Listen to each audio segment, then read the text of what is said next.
makes it the night of the city council meeting where they're going to bring up again the gerrymandering done by Lizzie Felter.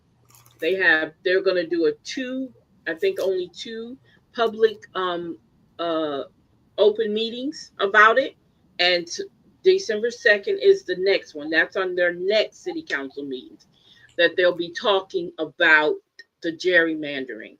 And they're trying to they're coming to a decision whether or not they should reinstate the old maps which were done in 2022 and not the ones that are current.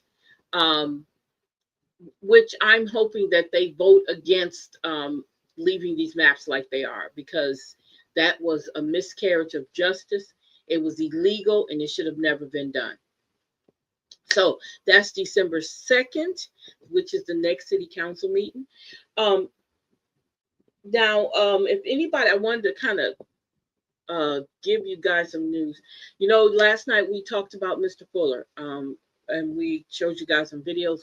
We might show some more. I'm not for sure. I think I should have had a conversation with co-host, but we do have some more videos on Mr. Fuller.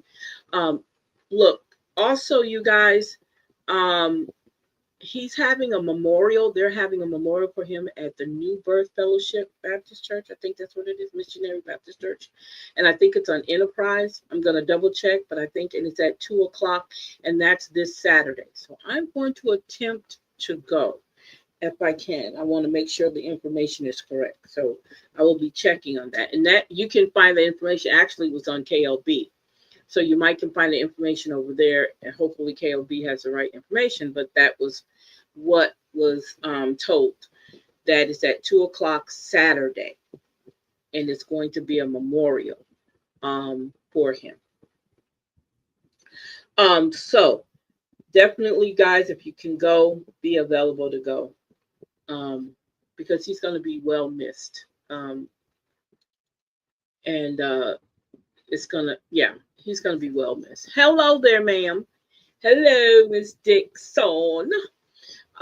So next we're gonna go ahead and get into the city council. My co-host, do you have anything you want to say before we go ahead and get into it? I know you watched it earlier. Do you have anything? Yeah, y'all are gonna be. So there was some things that was said that we've said, that the mayor said that he had never spoken on before, but you'll see. Very, right. Very interesting. We're going to definitely stop on that part and pick it apart. Okay, just tell me when. Okay. All right. You'll know. Okay, so we're going to go ahead and get started. Oops. It would be nice if I stream it, right? Yeah. I was about to play it without streaming it. Hold up. A rebroadcast may be viewed on Optum Cable Channel 4. Keep going. Skip past this. The ALEXANDRIA website. What?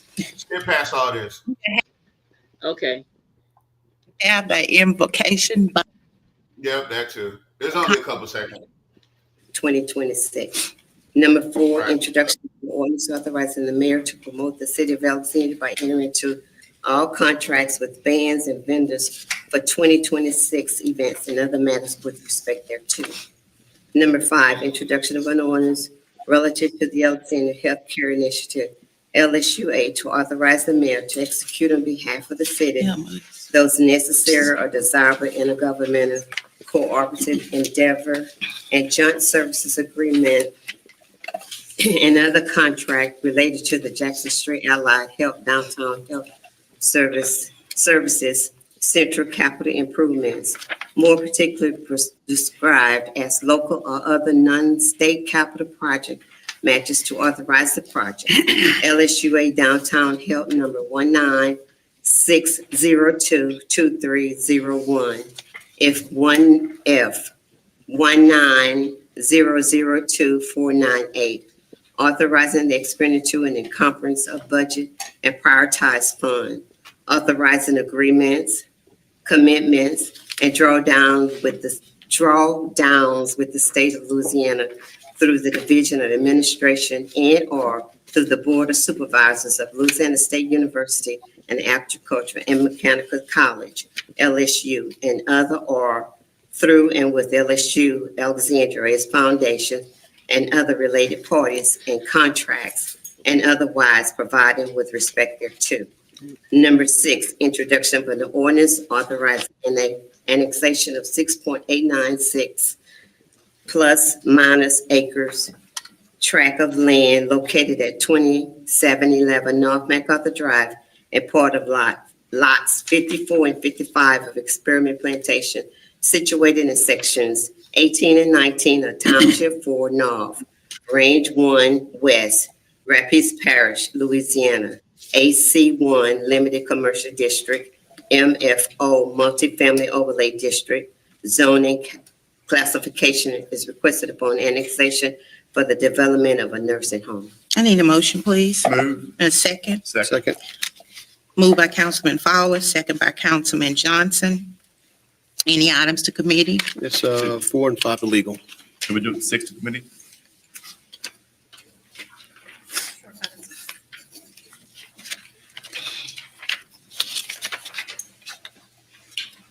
And what's 6 in?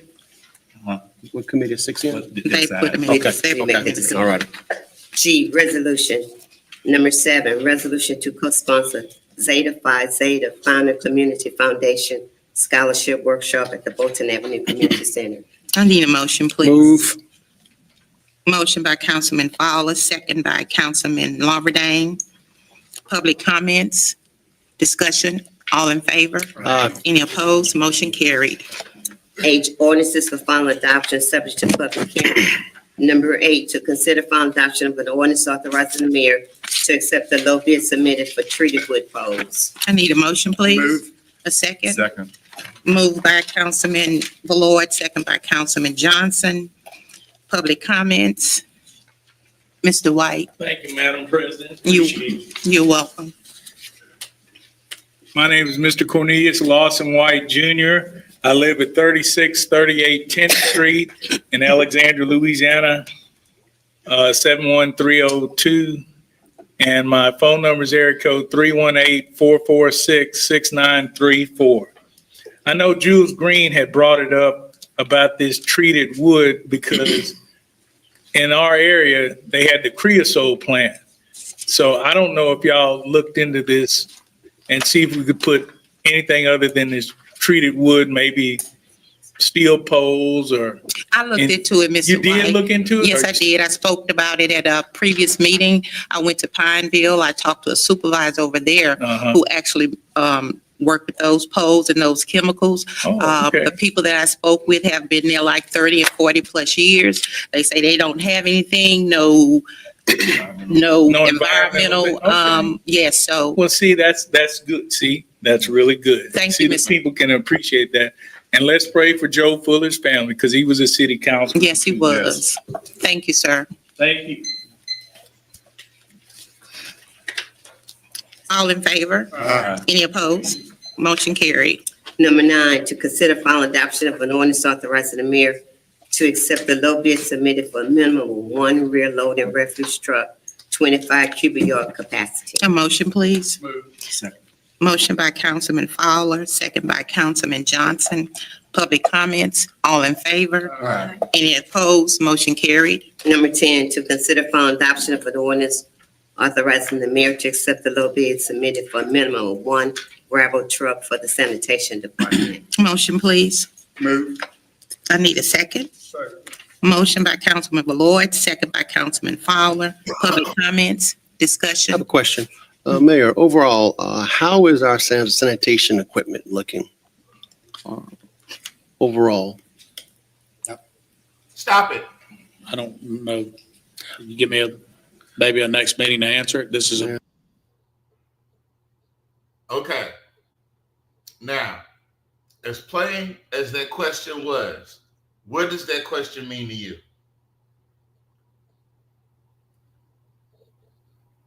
What do you mean? What he said, back it up a little bit and play it. Okay, hold up. There you go. Right about there. Ward, second by Councilman Fowler. Public comments, I discussion. have a question.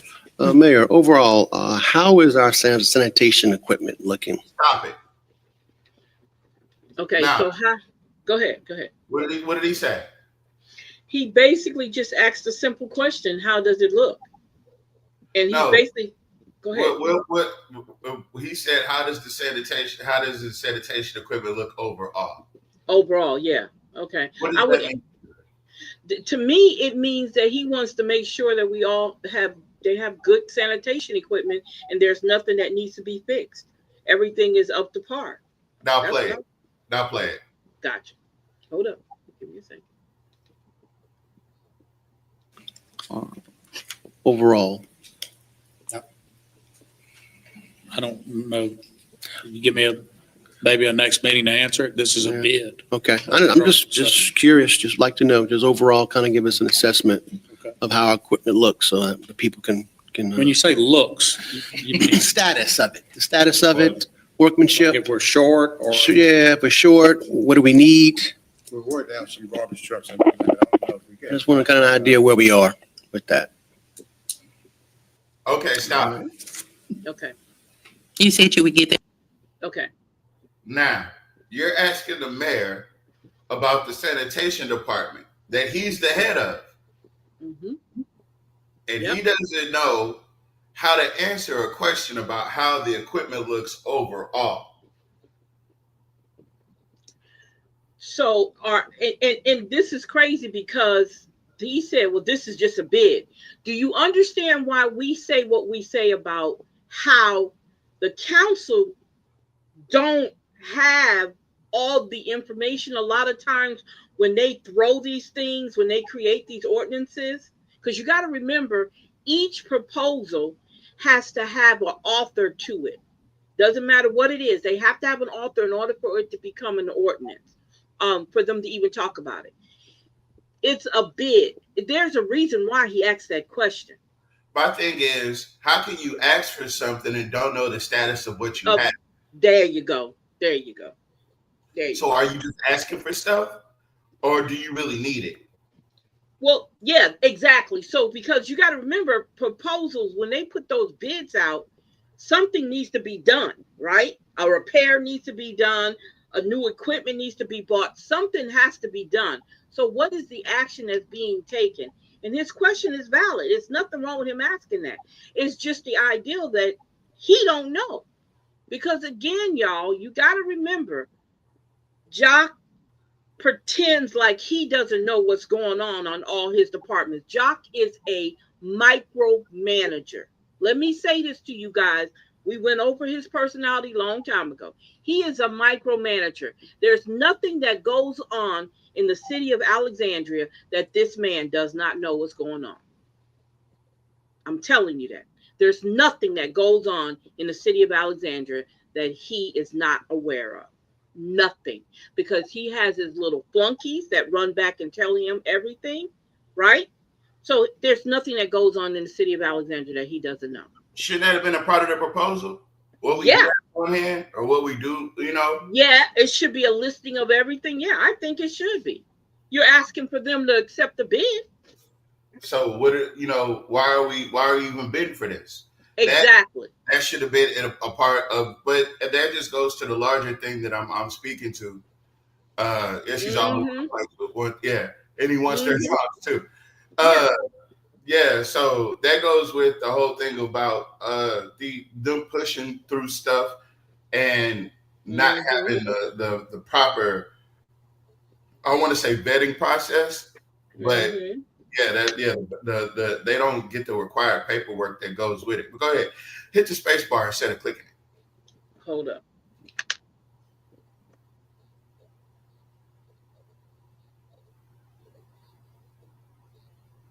You got to click on the window and then click on the space bar. An information form? Yeah, yes. An inventory or? I'll reach out and see exactly what he wants, and then we'll do a Okay. report. on All that. right, Thank you. thank you. All in favor? Aye. Any opposed? Motion carried. Number 11, to consider final adoption of an ordinance authorizing the mayor to accept the low bid submitted for a minimum of one shuttle truck for the sanitation department. Motion, please. Move. Second, please. Second. Motion by Councilman Lloyd, second by Councilman Johnson. Now, they backed up and asked for a truck, right?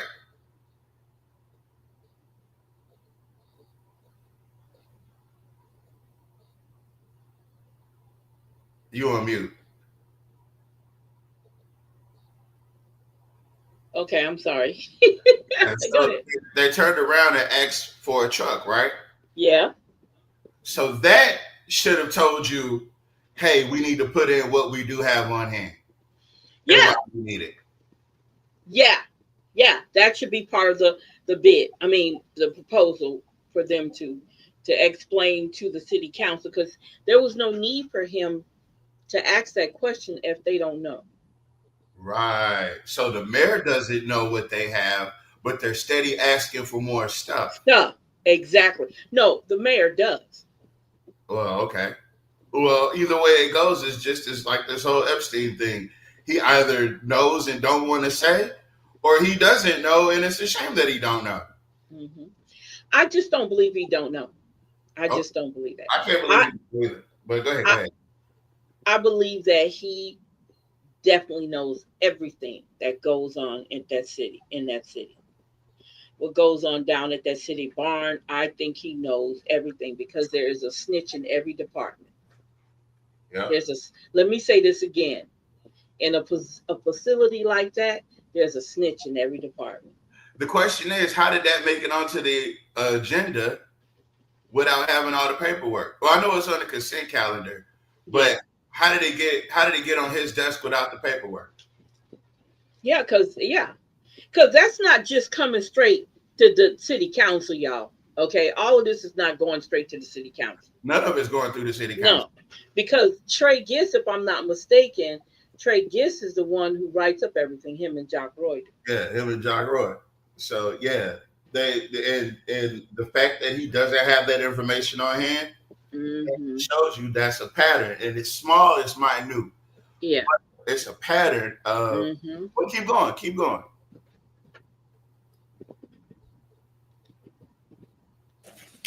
Any discussions? All in favor? Aye. Any opposed? Motion carried. Number 12, to consider final adoption of an ordinance authorizing the mayor to accept the low bid submitted for Masonic Court Sports. A motion, please. Move. Second, please. Second. Motion by Councilman Lloyd, second by Councilwoman Felter. Oh, Public wait. discussion. All in favor? Aye. Any opposed? Okay, so this is another thing I noticed today. So anytime she asks for a move, right, or a motion, right, Ballard typically is the one on certain ones that he says move, but the person that backs him up majority of this meeting is Gary Johnson with the second. Yeah. You'll see. Keep going.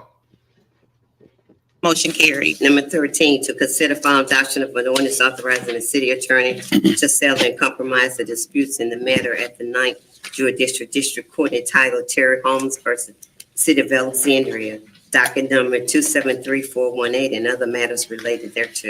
Motion, please. Move. Second, please. Second.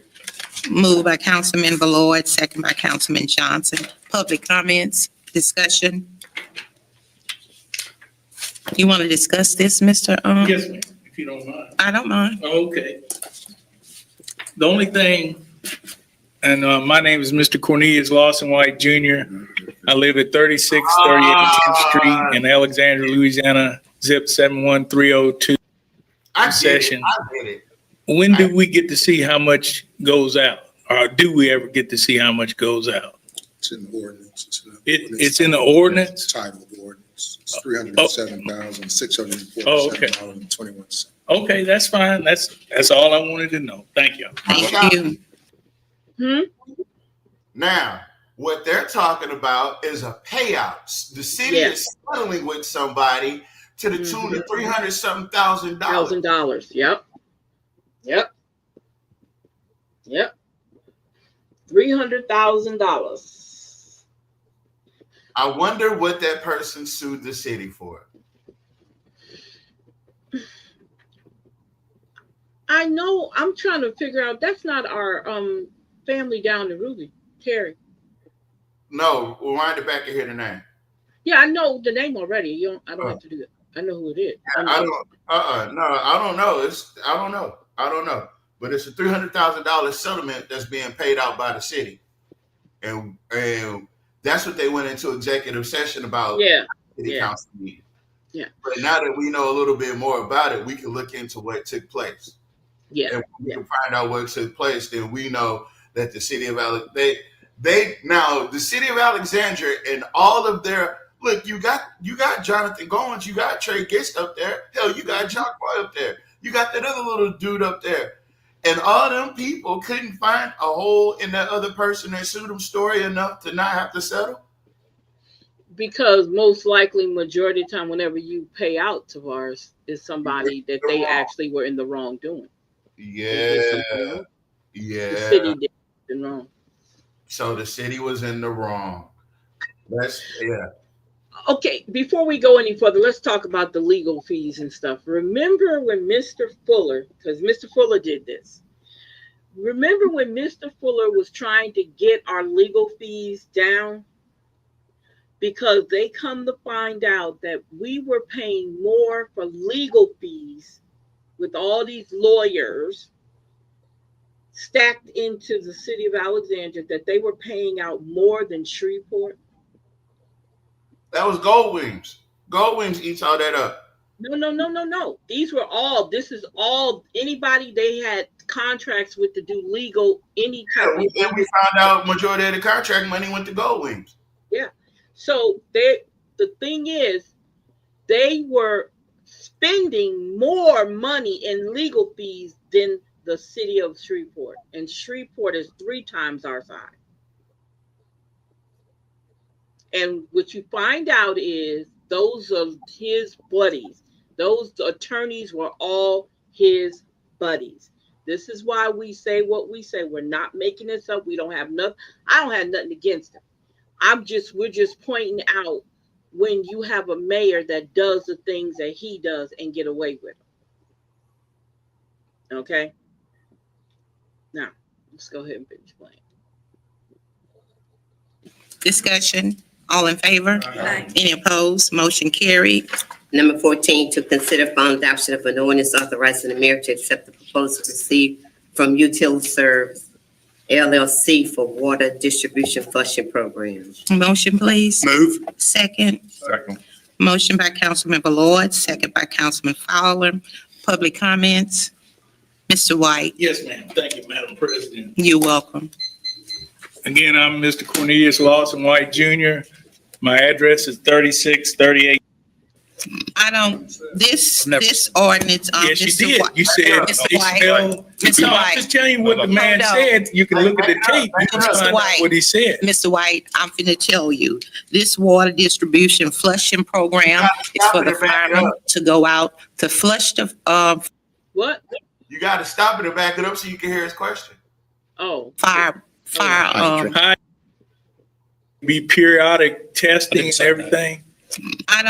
this ordinance, Yes, you Mr. did. White. You said Mr. they White. smell. Mr. No, I'm White. just telling you. Wait, you got 318-446-6934. Now on this, the mayor was talking about we'll probably be seeing brown water in our water and it'll be good to drink. So will they be periodic testing and everything? This ordinance, Yes, you Mr. did. White. You Okay, hold up. Did you hear what he said? I didn't say that. Y'all remember? Hold up. Yeah, you remember when he said it? I remember when he said that. I remember when he said it. Doctor. Okay, so we were trying to figure out. Thank you, Miss Bell. We were trying to figure out who was. Where she at? I need her in See here. if she can get in here. Yeah. See if we can send her the what's the name. We were trying to figure out what that was about. That's what it was. We were trying to get that information. Because the only Terry Holmes I know. No, we have to look into it. We have to find it and look it up. Yeah, we could do that. But did you hear what he said? If y'all remember, we played it on the show where he said that the water That- was fine to drink. Yup. He said, hell, even I got brown water. He sure did. He sure did say that. That's not no lie. He's telling the truth. Mr. White telling the truth. He did say that. Hold on. I got to find Miss Linda I'm Bell. telling y'all, he has a certain hatred. Y'all don't want to admit it, but he has a certain hatred for Mr. White. Y'all, It's a disdain. It's not a yeah, hatred. you can call it whatever. No, because disdain is worse than hatred. He abhors Mr. White. Yeah, he despises him. Yeah, he abhors him. He can't stand him. Okay. Let's see. Okay. You're gonna have to send it to her because oh no, okay. I got it. You got it? No, I don't. Nope, I don't. Okay. I'll send it to her. I got it. Yeah, because give me a second. Miss Bell. Oh, never mind. I got it. No. Give me just a second. There it goes. Okay. Miss Bell, you're gonna have to accept the what you call it. The request. Check your inbox, baby. Okay. Oh, yeah, he did. See you in. Hold up. I got it. I'll just send it to her. Hold up. I'm gonna stop the. All right. Well, we got both of them covered. We got both of them covered. Okay. Yeah, they both covered. Same thing. Okay. Miss Bell. Hold up. I'm gonna stop it for a minute so I can send it real quick, just to make sure she gets it. Check your inbox, baby. These people is crazy. These people is gaslighting us. I didn't. He threw his hands up and everything. I didn't say that. I didn't. Absolutely didn't say that. Look. Yeah, you did, sir. You did say that. Yeah. Don't lie to us like that. We know you said it. We remember when you said it. But you gaslight me. You goddamn gaslight. Hold up. Where is she at? Let's see. Linda. There she go. I got her. You got her? Okay, cool. Hey, Miss Bell. Hello, everyone. Hey, hi. I didn't hear you. We might be talking on top of each other, Tavares. Oh, hey. I'm sorry. I said, how are you? I'm doing well. And yourself? I can't complain right now. Hey, can you run that last part back real quick? I didn't say that. I didn't say that. Hold that. Okay. He's zapped out. 1302. Our phone number is area code 318-446-6934. Now on this. Now the mayor was talking about we'll probably be seeing brown water in our water and it'll be good to drink. So will they be periodic testing and everything? I don't, this ordinance. Yes, you did. You said Mr. White. Mr. White. Just tell you what the man said. You can look at the tape. You can find out what he said. Mr. White, I'm finna tell you, this water distribution flushing program is for the firemen to go out to flush the fire hydrants, yes, to make sure that it gets all the residue or whatever may be inside the water. And that is why we do that, so that we cannot have brown water. What was the other thing with the brown water when he? You don't know nothing about this. This is totally different from that. Another person who do not like him is Villard. Villard and Fowler can't stand Mr. White. Villard does have a hatred for him. I promise you he does. He can't stand whenever Mr. White says something. He watches Mr. White and you could see his body language change. He cannot stand Mr. Trey White. does the same thing. Trey, when you see Trey gets leaned back in that chair, you get the rocket in that hole, he bad. He pissed. Yeah. And that's that white. That's that together.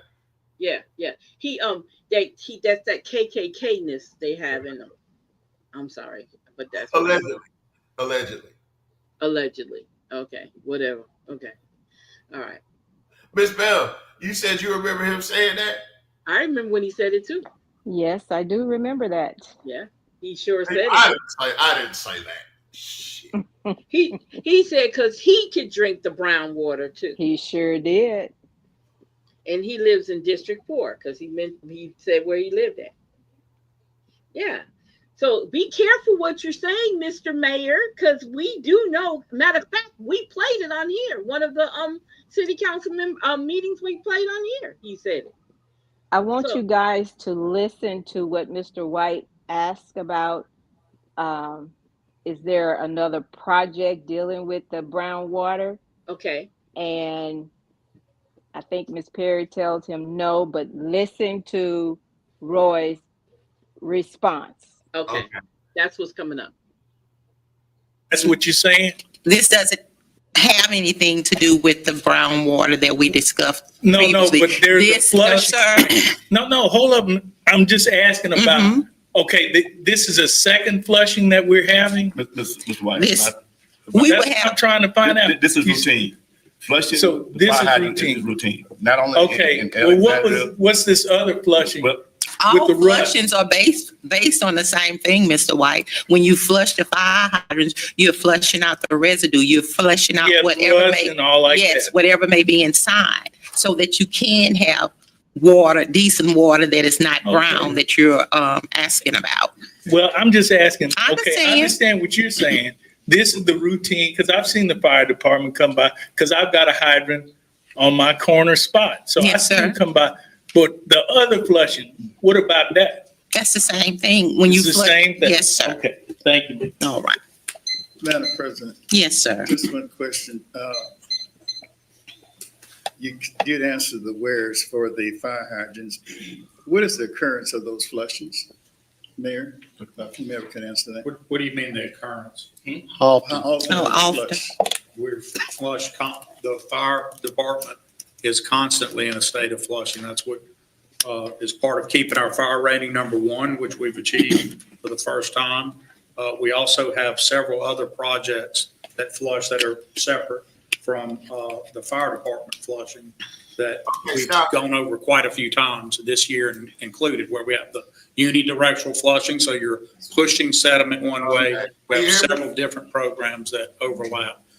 Two of those Stop it. programs were already approved. Oh, okay. think this I'm year- sorry. And I'm sorry. It's loud in my ear, so it's hard for me to hear. Yeah, so listen. Did anybody catch, Ms. Linda, did you catch that? Yes.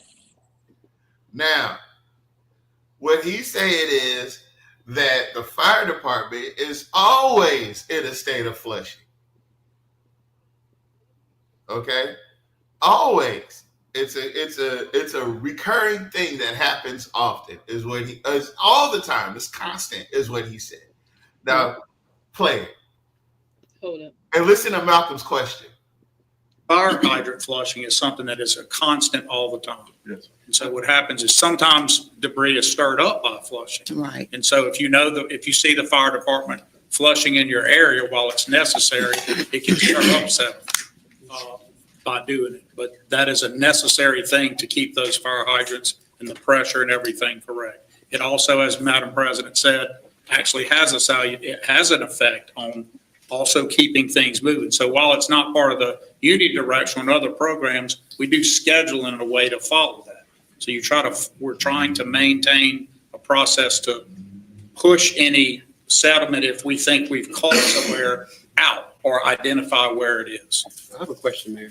Now, when we flush those hydrants, are those hydrants connected to mains that also run water to the homes, or is it just a separate system just for the fire hydrants? It's all one system? Okay, all right. Madam President, may I ask? No. Okay. You're done. Fine, Madam President. All right. Thank you. All right. We had time. All in favor? All right. Any opposed? Motion carried. Number 15, to consider final adoption of an Pause ordinance authorizing the mayor. So, okay, hold up. I got a question. So if it's all one system, then nobody should have brown water. Exactly. He said that they have a system set up to where they can push the sediment where they want it to go. He sure did. What does that tell you? So if districts 3 got brown water and districts 1 and 2 don't, what does that tell you? somebody might be pushing some water in some directions that it shouldn't be. And who's paying for the water? The citizens are. That's a good observation. They literally tell you we waste water. We waste water all the time. We waste water on the regular. Yeah, we do it to keep the pressure normal. Yeah, we're always running water. But if you're always running water, then somebody should have some clean water. That means this is what I'm getting. I'm getting if you're doing that on a constant occurrence and constant basis, then everybody water should look exactly the same. Am I wrong? No, I think now they're starting to just acknowledge that they pushed it all in one spot. They pushed it all in one spot. It's like, yeah, we got to flush it. I don't know. Do you understand? I mean, they've been flushing all the settlement out of their districts into our districts. Because he said all one system. It's all one system. So if they've got a scheduled maintenance set up to where they flush the water, then because I remember him saying something, and Ms. Bell, please correct me if I'm wrong. I remember him saying something about there not being no brown water. Yeah, he did say something about them not having, I don't know, but you can't say that and then turn around and say, I can drink brown water. It don't make no sense. I can't remember what he said, but it was something to the effect of basically, when he was telling everybody that the water, you needed to check the pipes in your house. It's not on the city. That was a letter from the EPA that went down to everybody. Oh, look who we got. Look who we got. Hey. Oh, Mr. Porter. No.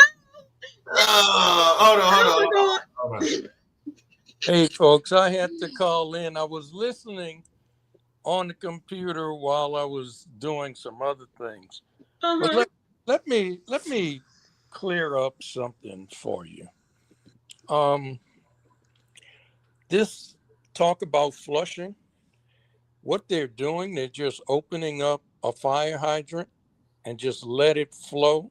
So the water's just going into a ditch or in the street or whatever. So what Fowler told Malcolm is not true.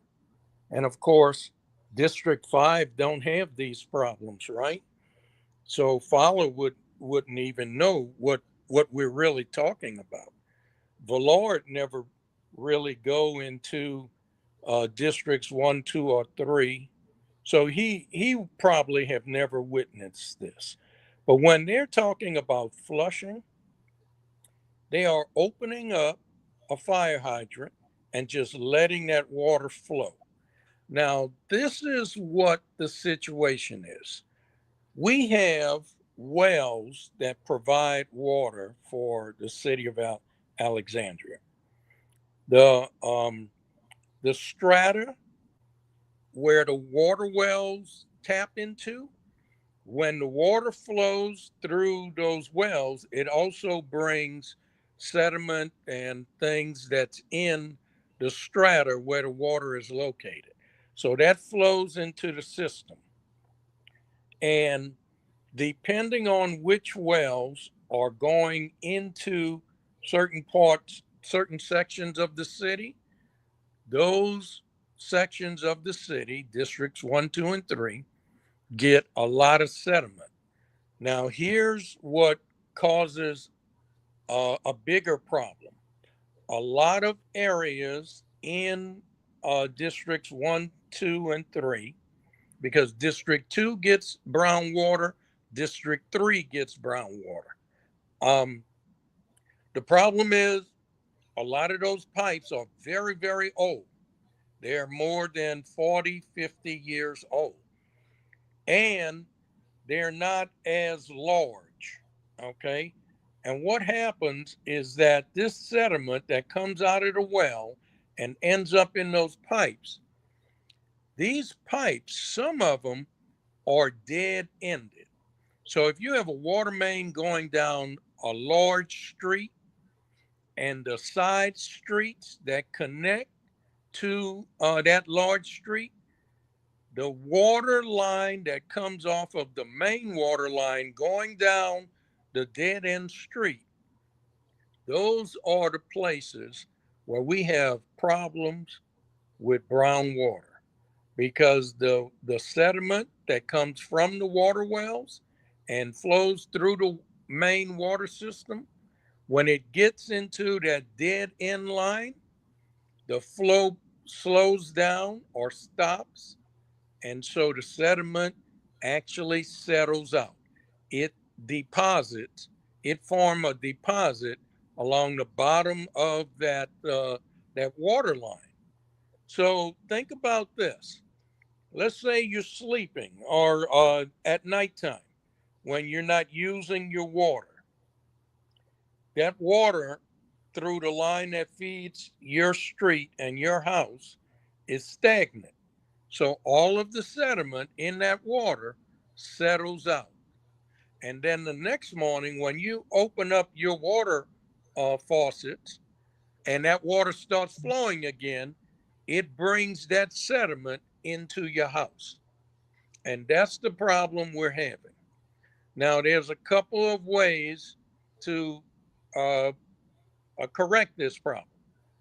And one of the ways that the city is using is to come out and open those fire hydrants that's on that street and let that water flow and hope that water, the flow of that water, is moving all of the deposited sediment that's in the bottom of that line that feeds your house.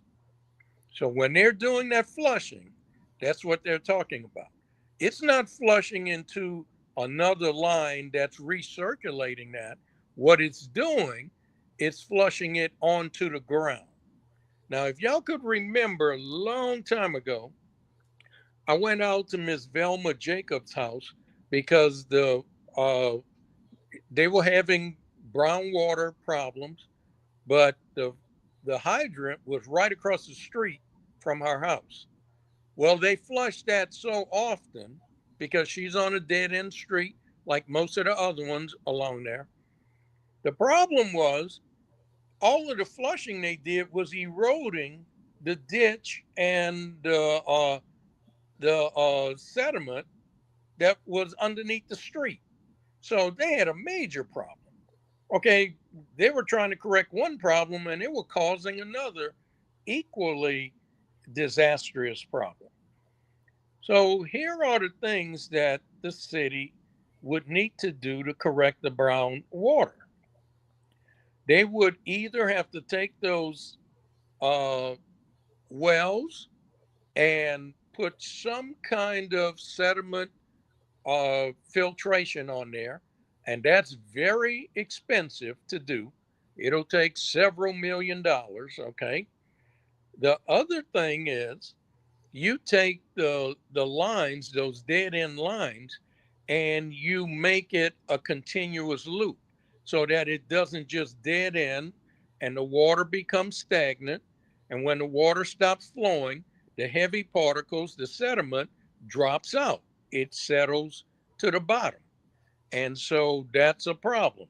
So what they would need to do is either go in, put larger lines in there, and make them continuous to where if it comes down one street, it'll make a U and go back and connect into the another line going somewhere else, and it would keep flowing, so it would not stagnate and drop out all of that sediment.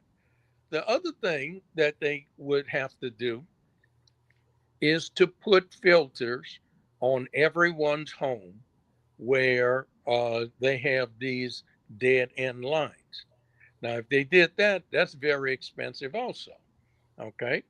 Now, the problem with that is they would have to go into each individual home and do some work on the piping system and put filters there to trap out or collect the sediment.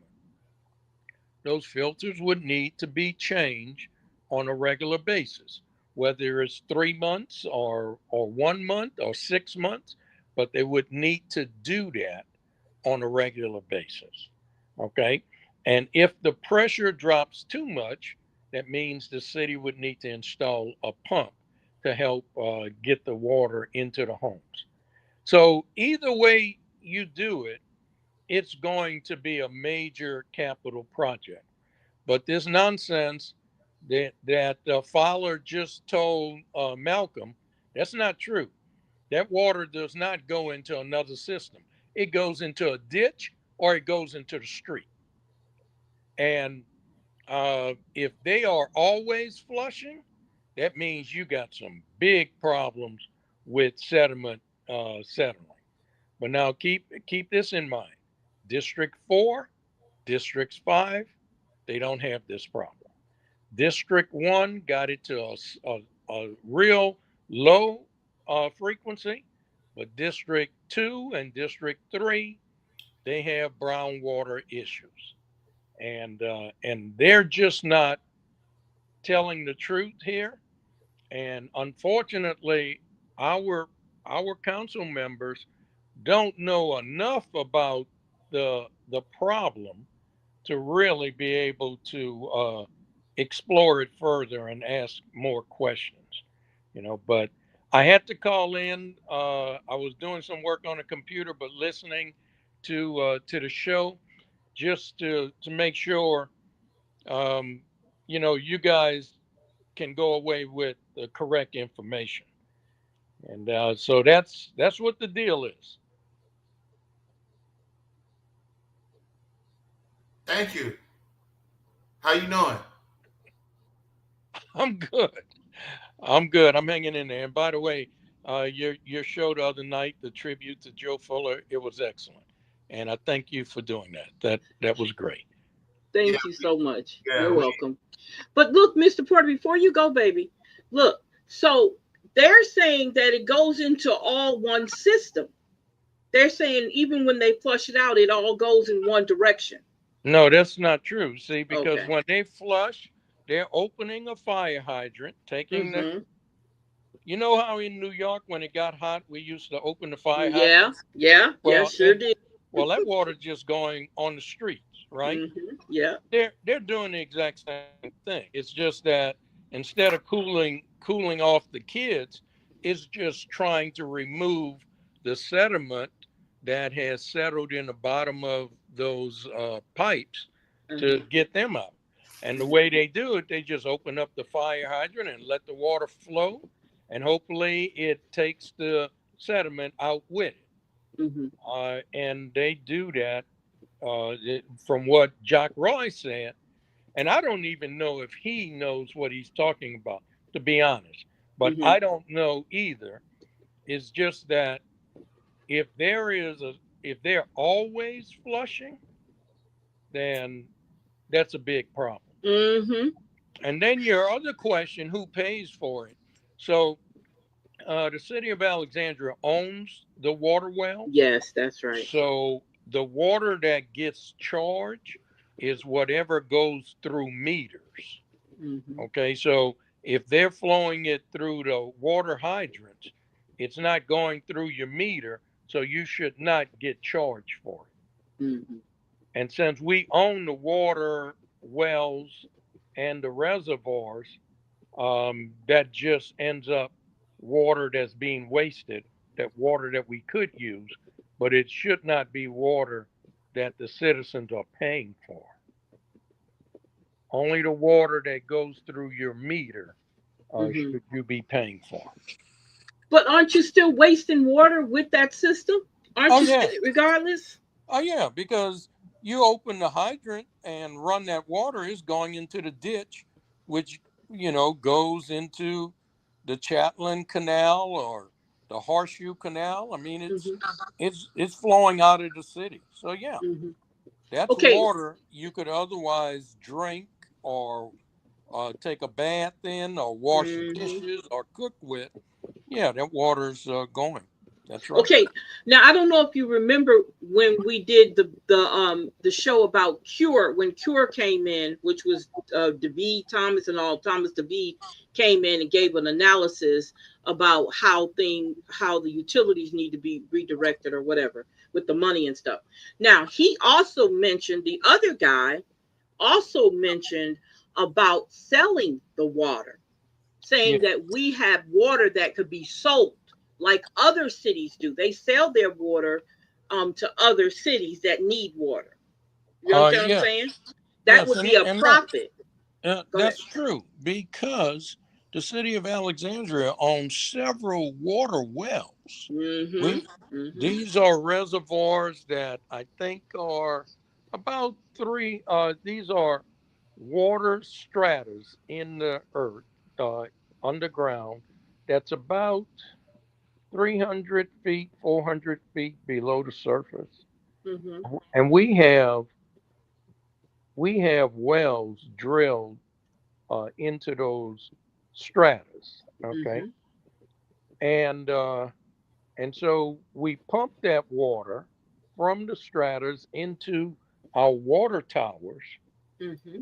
and what goes with it is all the sediment that comes out that zone where we're getting the water from. And then when it leaves that tower, it goes into our homes. Okay. Mm-hmm. Now, District 5 and 4 don't have the problem with brown water. And when Jack Roy claimed he got brown water also and he drank it, he's lying to us. He's just bold-faced lying to us, okay? Because District 4 and 5 don't have these problems. And but now 1, 2, and 3 do. 1, not so much. 3 is the most, and District 2 have a lot of those issues also.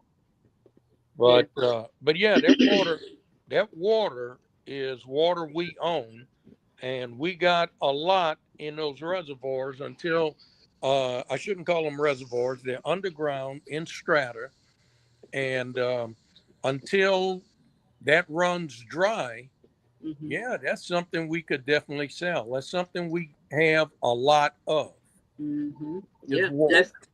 That's what he was saying. He said, you guys have some good water that could be sold. He said, you guys could be selling your water. And he Right. told them that, Yeah. which will help with the revenue. Well, look, there was the first time Malcolm Lawverdane was in office as a Mm-hmm. council member. Mm-hmm. One of his projects was to uh, have a water park in Alexandria. Mm-hmm. Because one of the things we have a lot of in abundance that's inexpensive for us is water. And he was suggesting that we do one right on the side of the expressway that goes across the river, Mm-hmm. before it got there, right on the river. Yeah, so we've known this for a while, and we recognize this, but we've never capitalized on it. We never took advantage of it. Mm-hmm. Yep. Yeah. Mm-hmm. Wow. Okay, let's finish. Yeah, stick around, Mr. Porter. If, You got if you, you yeah, gotta get interested in. yeah, if you can. Okay, I'll stick around. Okay. Here to award the engine overhaul service contract for DG Honda Units 5, 6, 7, and 8 to Motor Service Yugo Stamp, Inc. as backup service provider. Motion. Second. Motion by Councilman Fowler, second by Councilman Ballard. Public comments, discussion. Yes. Madam Councilman President, Green, yes. in reading the fact sheet, it says we're currently in dispute over with Wazilla. There's no other explanation for the dispute. May someone please tell me why we're in dispute with the manufacturer of the said items that we purchased? I didn't know they had used the word dispute, but they do. So right now, we have in our Wartzilla engines Wartsilla was the low bidder. And Wartsilla, who built those engines and actually supplies its own parts, the city, under the public bid law, has to bid all of our parts. And so part of bidding, as all of you know, you can't necessarily bid, I want a Dodge truck that is sold at such and such place, because you're reading the bid law. You'd have to say the specs, and Ford and Chevy could both Bid on it. you know, they can both bid on it. And while everybody may want one kind of truck, it doesn't work that way. In a similar way, but in a much more, I guess I would just say, a less practical issue, because you're getting into very unique parts that are constructed with certain tensile strengths. So how much heat they take, it could be off by just the tiniest amount, and it would be a problem. Unfortunately, our bid law in Louisiana does not make any exception for parts, even for our utility system at that level. So when we bid the parts, we get back on a separate bid whoever's the low bidder, and they will bid in non-OEM parts. And all of you know that's non-original equipment manufacturer parts. So just like when you have I can't think of the name of the most popular one, but the one that insures your car, and you go and you call your warranty in and you go to the spot, they can use non-OEM parts. And you say, no, I have this nice car, I want you to buy new ones. And they say, we don't have to, we can go get these parts. And you may take that to the shop where you're going to do it, and they don't want to use that part. They want you to get a BMW part or a Mercedes part for whatever your nice car is. You get into a battle about it. In a very similar way, that's what's happening here. We have a situation where Wartsilla manufactures the parts, and Wartsilla happened to come in as the low bidder. So we had a separate bid for the parts, and then Wartsilla came in as a low bidder. Unfortunately, we can't hire Wartsilla, who built everything, in a professional service agreement to use only its parts. The bid law doesn't allow that.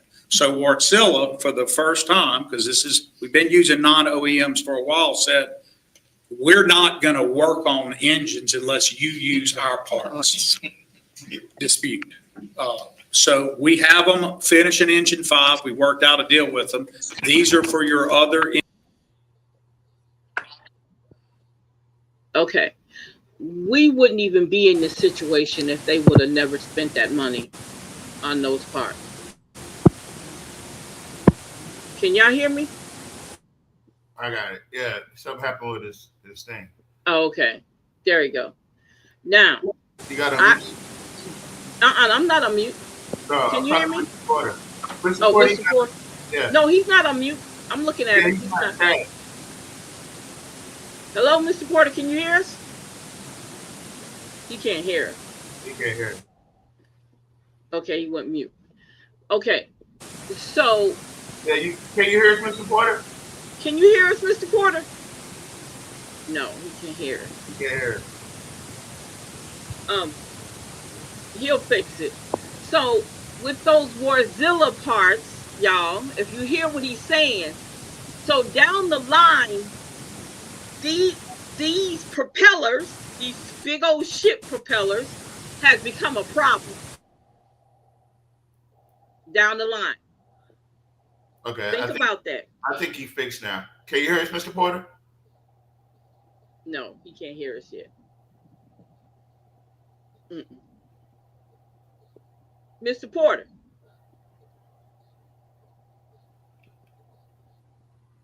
He can't hear us yet. Yeah. But when they purchased them, this now shows y'all that these parts are now becoming an issue down the line. Everybody wasn't in total agreement when they bought these parts. At the time, if I'm not mistaken, I know Green was on the council. I think Green was on the council. Oh shoot. I think Labadan was on the council then. Because I remember when they brought it up, when they started talking about it. And I remember I think it was after the purchase of them. That had to be, I think that's when Brian was alive and we went to the city council meetings and they were talking about them, if I'm not mistaken. I think that's when they got them. And now down the line, they're starting to have issues with them. Now you heard what he said. They've been getting away with non type whatever that is. You know, the parts don't have to be from the company itself. Well, now Warzilla's saying, okay, you're not going to use my parts of my machinery that I bought, you guys purchased from me. Well, we're not going to fix it. But because now, what did y'all pay attention to the Louisiana law before you bought those parts, or did you already know that you couldn't that they were not able to use those parts? I think they had never been questioned on it before. Okay, gotcha. Okay, Yeah. Okay, because I don't think it's ever been brought up. Yeah, That's what I think. Hold on. Here goes Mr. Porter. He's trying to get in. Hello? He's coming.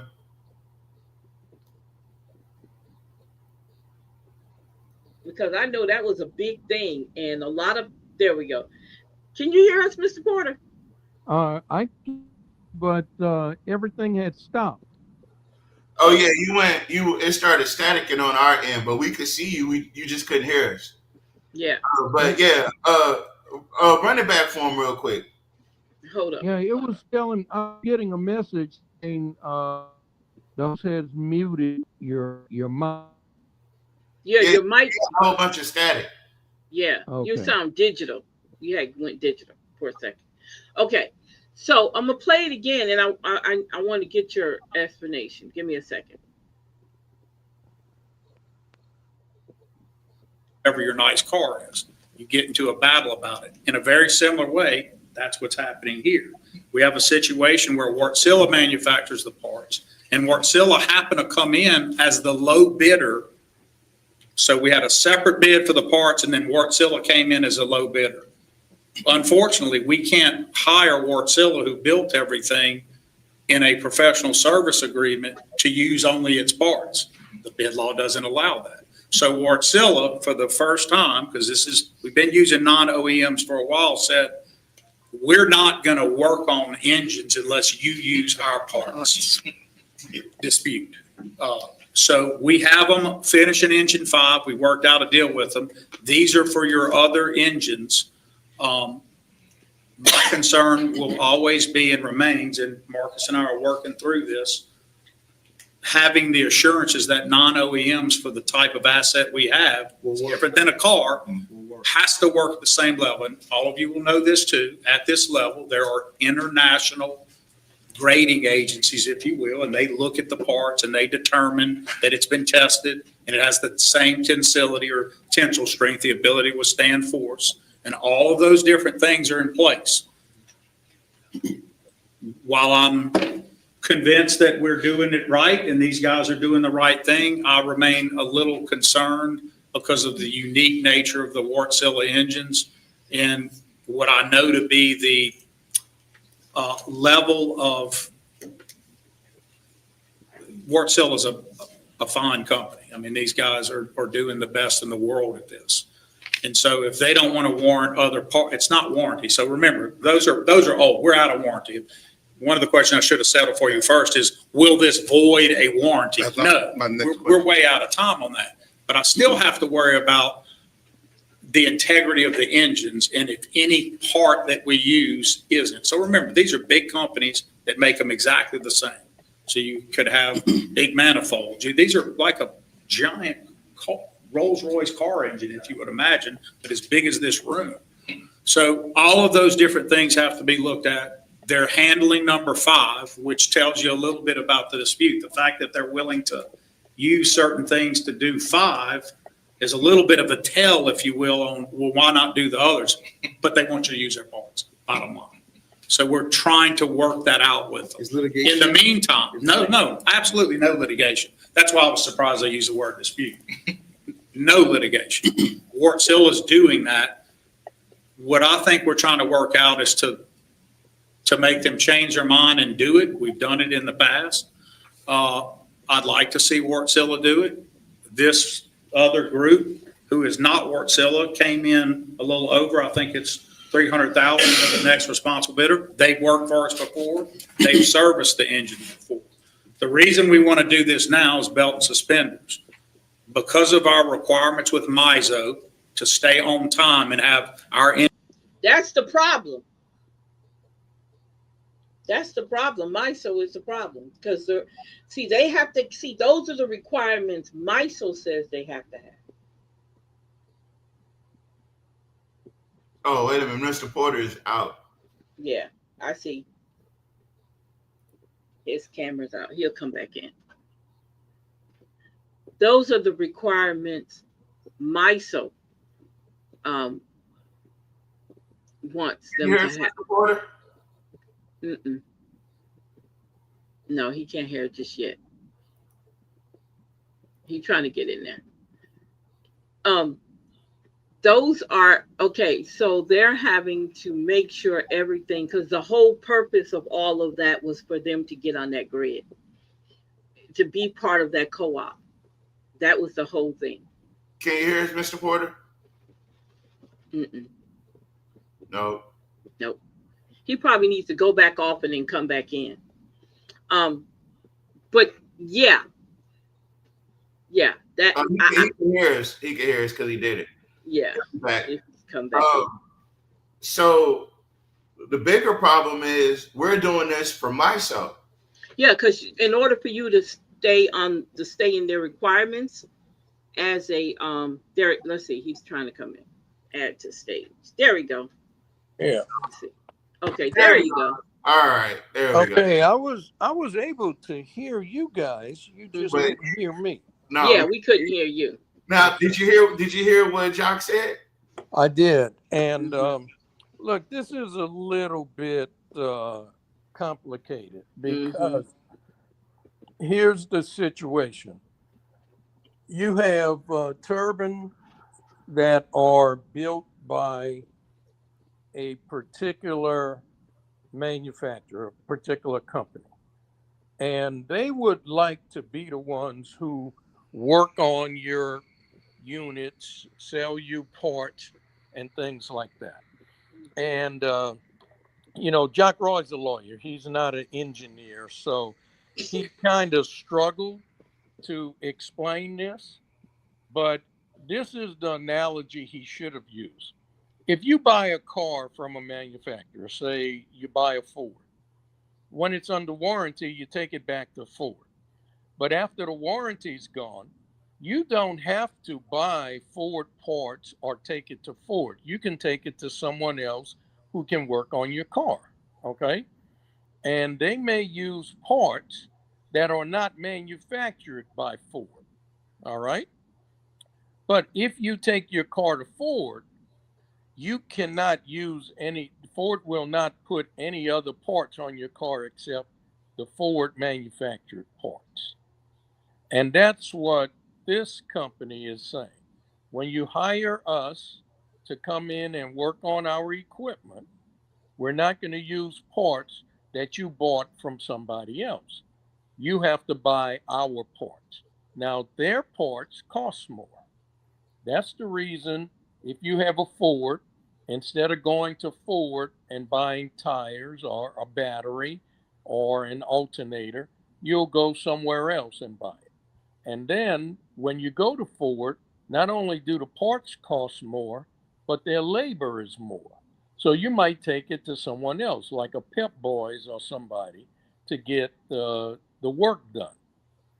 Okay, so what Alexandria is trying to do for these Wärtsilä engines, and I believe Wärtsilä is made in Switzerland, but it's European. So you're using their trained mechanics, service people, technicians to do the work. But instead of buying parts from Wärtsilä, they were buying parts from other manufacturers who make similar type parts. And the Wärtsilä company is saying, we will no longer send our people to work on your units and install parts that you bought from somebody else. You need to buy the parts from us. So that's what the issue is. But now the parts from the other companies costs less than what Wartsila charges for. And that's the problem. When they go out to bid, when the city of Alexandria goes out to bid for these parts, these other companies can provide a similar part for less money, but they'll go directly to Wartsila for the service people to do the work. And their people are saying, or the company is saying, we will no longer do the work for you with somebody else's parts. You want us to do the work, you have to buy the parts from us. And it just means a lot more money. But you're absolutely right.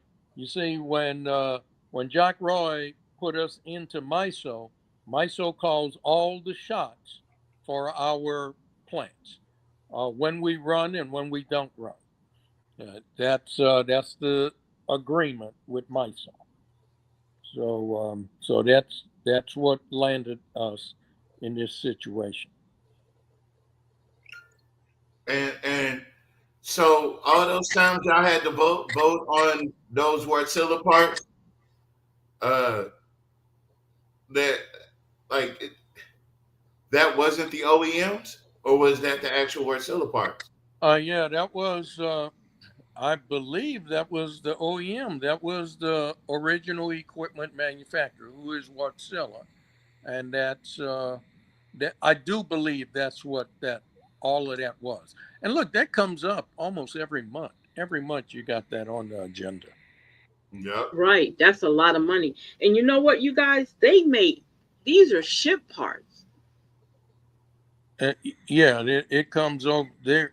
They do not have a manufacturing plant in the United States. All of that's coming from Europe. They have an office in New Orleans, but they don't have a plant. Yeah, I don't know if they stock parts there. Maybe No, they don't. They do not. Okay. No. And look, it's an international work boat show. So this is boat parts. Well, turbines are used on a lot of different things. They're used on boats. They're used on trains. They're used in airplanes, not these big type turbines, but yes, those turbines can be put on big, huge vessels, ocean-going vessels, to drive the propellers to run, to propel the ships.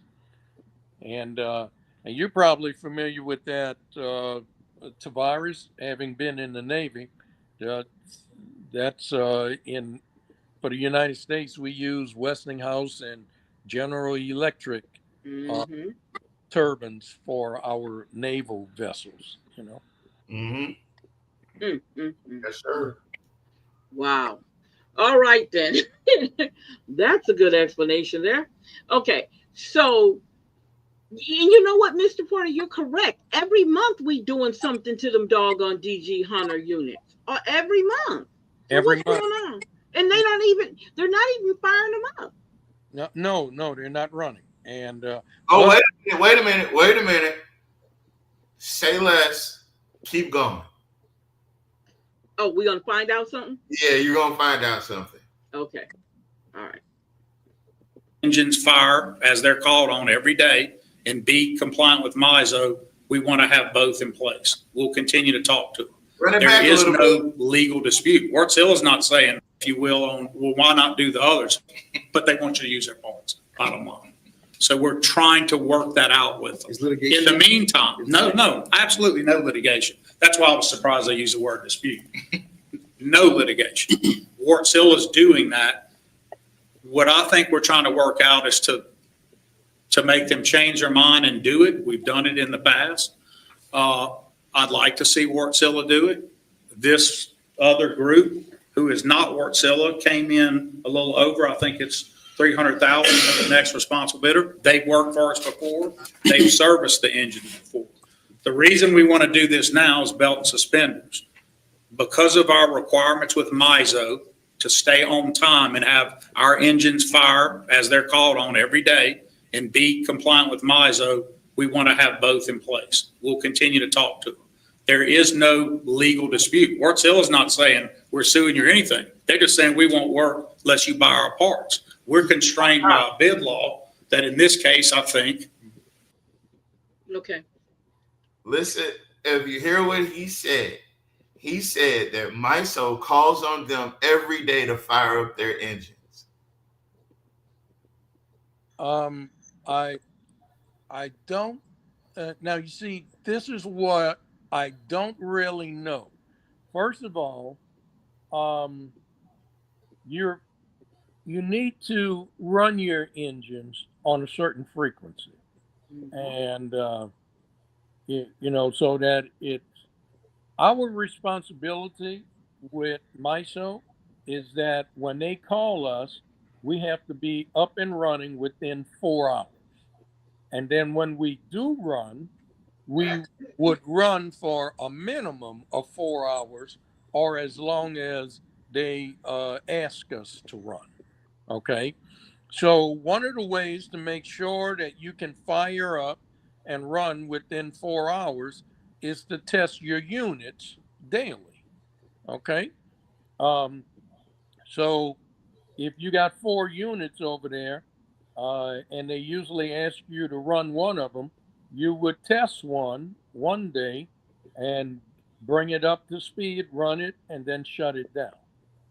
I'm not sure how they're doing it, if they're doing it on a daily basis, a weekly basis, or whatever. But you do need to test your units to make sure they can come up and run. Now, the other thing is that maybe MISO does call them and ask them to run, but if they do, it would be the shortest amount of time they would ask them to run is 4 hours. So that way you're not just starting up, shutting down, starting up, shutting down. So once MISO calls, say, look, Alexandria, we need you to run. We need this much electricity.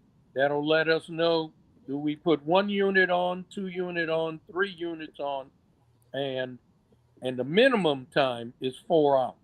If they need us to go longer, they would tell us that, and we would run as long as they need us. But here's something to keep in mind. One of the reasons our units don't run all the time is because we're one of the highest cost producers of electricity. It costs us more cents to produce a kilowatt of electrical energy than the other units in their system. So they run the lower cost ones first, and then as they have more of a need, they'll bring on the higher cost ones later on. And that way, MISO maximizes its profits. If you have a unit that can produce a kilowatt of electrical energy for 4 cents every hour, okay, 4 cents per kilowatt, then, and we're billing other people at 12 cents, you want to run those 4 cent per kilowatt units. Now you come to Alexandria, and if it costs 8 cents per kilowatt hour, you don't want to run us unless you absolutely need us. That's if another unit just can't, has to shut down for whatever reason, and we can't meet our, MISO cannot meet their commitments, or if they have to take a unit out to overhaul it, and they do that every 6 months, then you need somebody who can run while the other units are being overhauled. It's those sorts of situations that Alexandria is asked to run. Otherwise, we really don't run, not much at all. I think what I was gonna want to ask you after that is what's the benefits of being in MISO? Well, Alexandria is a small fish in a big, big ocean, and that was that was a pipe dream of Jack Roy, because Jack Roy got messed around by Clico. And so, with his mentality, he figured, okay, you got the best of me. I'm going to show you. I'm going to cut off my nose to spite my face. So what he did, we went by what 25% stake in Bayou Cove, so that because there is a minimum amount of electrical production you must meet to become a member of MISO, to be accepted into MISO. Because MISO doesn't just accept anybody. So for us to get to that level, Jack Roy decided I'm going to take the settlement money from Clico. I'm buying Bayou Cove, percentage in Bayou Cove. And as far as nameplate, when you add up what the unit says it can produce on its nameplate and add it to DG Cove. And by the way, they also change out the old units at DG Hunter and put in these Warcilla engines. So now that gave City of Alexandria enough. That gave City of Alexandria enough uh, nameplate electrical generation capacity to gain Alexandria entrance or membership into MISO. And so now, once you become a member of MISO, you are bounded by their rules. You've given up any operation of your unit. They tell us when we operate and when we can't. Okay? So we no longer call the shots. But you ask, what are the benefits? The benefits are if we have extra, first of all, it's supposed to benefit us by purchasing, say, like natural gas. It's actually supposed to help us by purchasing services and parts for our units, like what is being talked about right now. But if you have different units from the other ones, then you don't have the power of all of these different companies uh, asking for a group sort of discount. You don't benefit from that. But now what we're supposed to be benefiting from is the purchase of natural gas to run the unit. But once again, the natural gas that we're getting, we're paying. I mean, you could go on the spot market and buy natural gas cheaper than what we're paying for it. So those are supposed to be the benefits, that you have a wide network. If you're down, you have access to electricity from your MISO network. If you're running and you're producing extra energy, MISO is able to sell it for you on the open market. And then you should be able to get better rates on natural gas contracts and maintenance and parts. But it does not look like we really benefit from that. So, this was just a bad situation from the very beginning. We're too small of a unit. We really should not be in the electrical generation business. It's not saving us money. All you have to do is check with someone you know in Lafayette, Baton Rouge, Shreveport, Monroe, Lake Charles. Compare their electric bill to yours. See what you're paying as a fuel charge. See what you're paying on a kilowatt hour basis. You know, so the idea, you'll hear people like Fowler and Villard and Roy say, well, we would be paying a lot more if we didn't own our own unit and if we wasn't part of MISO. I don't believe that's the truth or the case. So, but do like I did a few years ago, compare uh, electric bills with other folks that you know. Fortunately for me, I have relatives in New Orleans, in Baton Rouge, in Lafayette. So we were able to sit there and dissect each other's bills and see who had the better deal. And Alexandria does not. So now that was a few years ago, but we probably need to repeat that exercise again and confirm that or update that. Thank you. Thank you so much. So basically, what he said, it ain't no benefits. Yeah, very little, if any. Very little benefits. At least not for the citizens. Maybe it's some for him Oh yeah. or I Markai. firmly believe we would be better off if we sold our interest in the utility system and just bought off the grid. I really feel we would be in a better situation. Uh, oh, and I got a comment that said, "Why didn't the utility director answer it? He was sitting right there." I know that's what's so strange. Instead of Roy trying to explain the details of this, bring in the people who, actually in the utility system, and let them explain that. But you know But that's his micro management that he does. He that, wanted to make sure. He wanted to make sure. and not only that, he definitely don't want. Remember, he wouldn't let when he had that guy confirmed by the city council, he would not let the guy talk to Yep, any of the council members sure at did. all. That's right. He sure did. There's a reason for that. Yep, that's right. So that tells me if that guy really knows what he's doing too, y'all. Right. Because whenever he picks somebody, don't necessarily mean they they know what they're doing.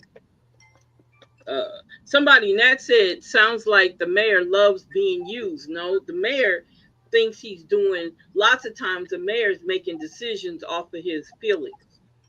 Right. I'm gonna say that most of that is emotional decisions he makes. Like you said, Mr. Porter, when he did that, trying to get back at Clico, but you still have to use Clico. Nobody wants to talk about that part. You still Well, taking fuel from Clico. not only fuel but electricity. I mean, So electricity. That's what the word I wanted to use. Electricity.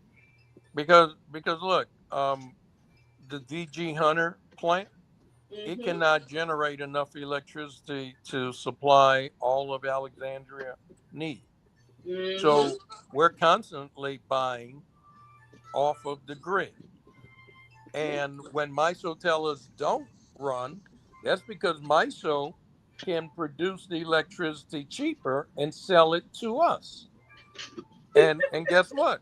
One of the people MISO gets the electricity from in this local area is Clico. Clico. Yep. Yeah. That's right.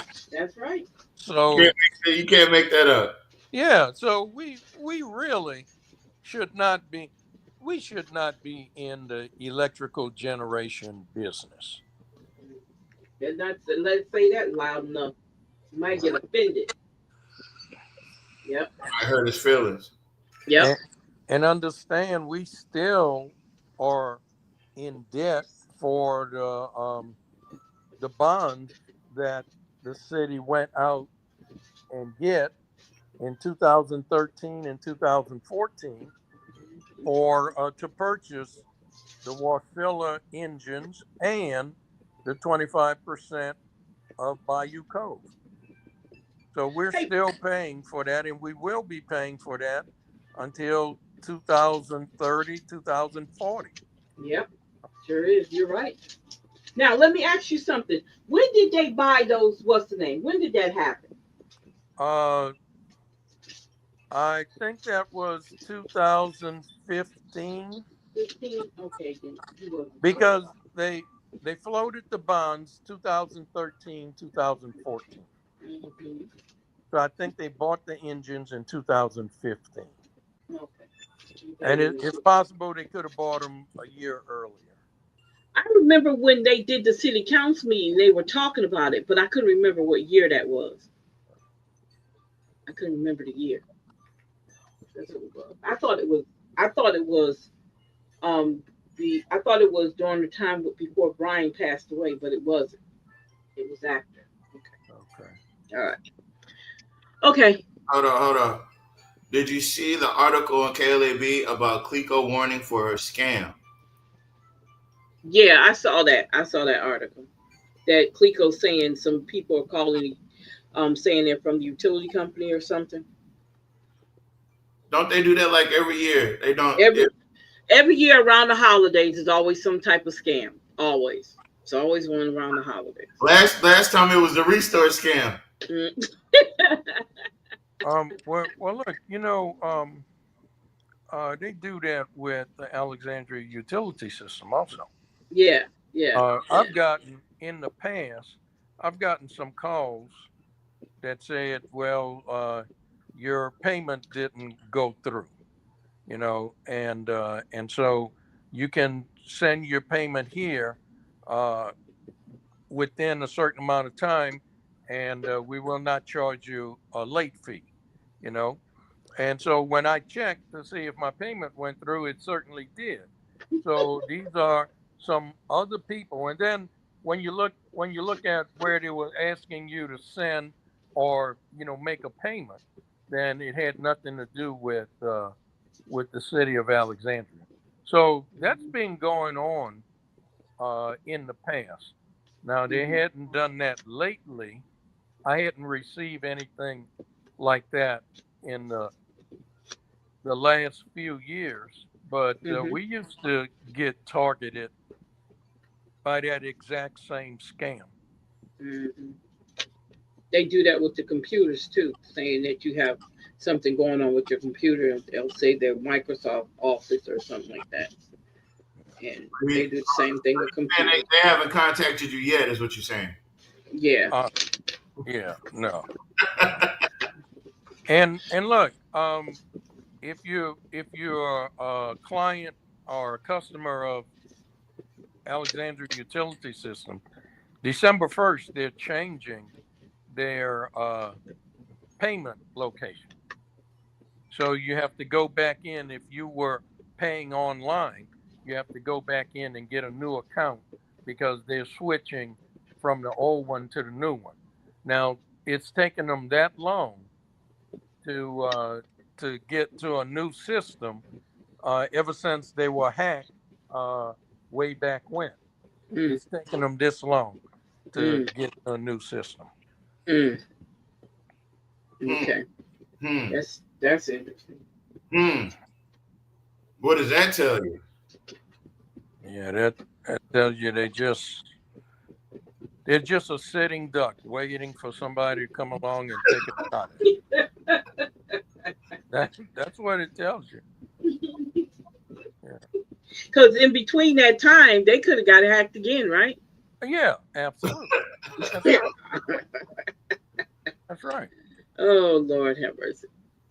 Okay.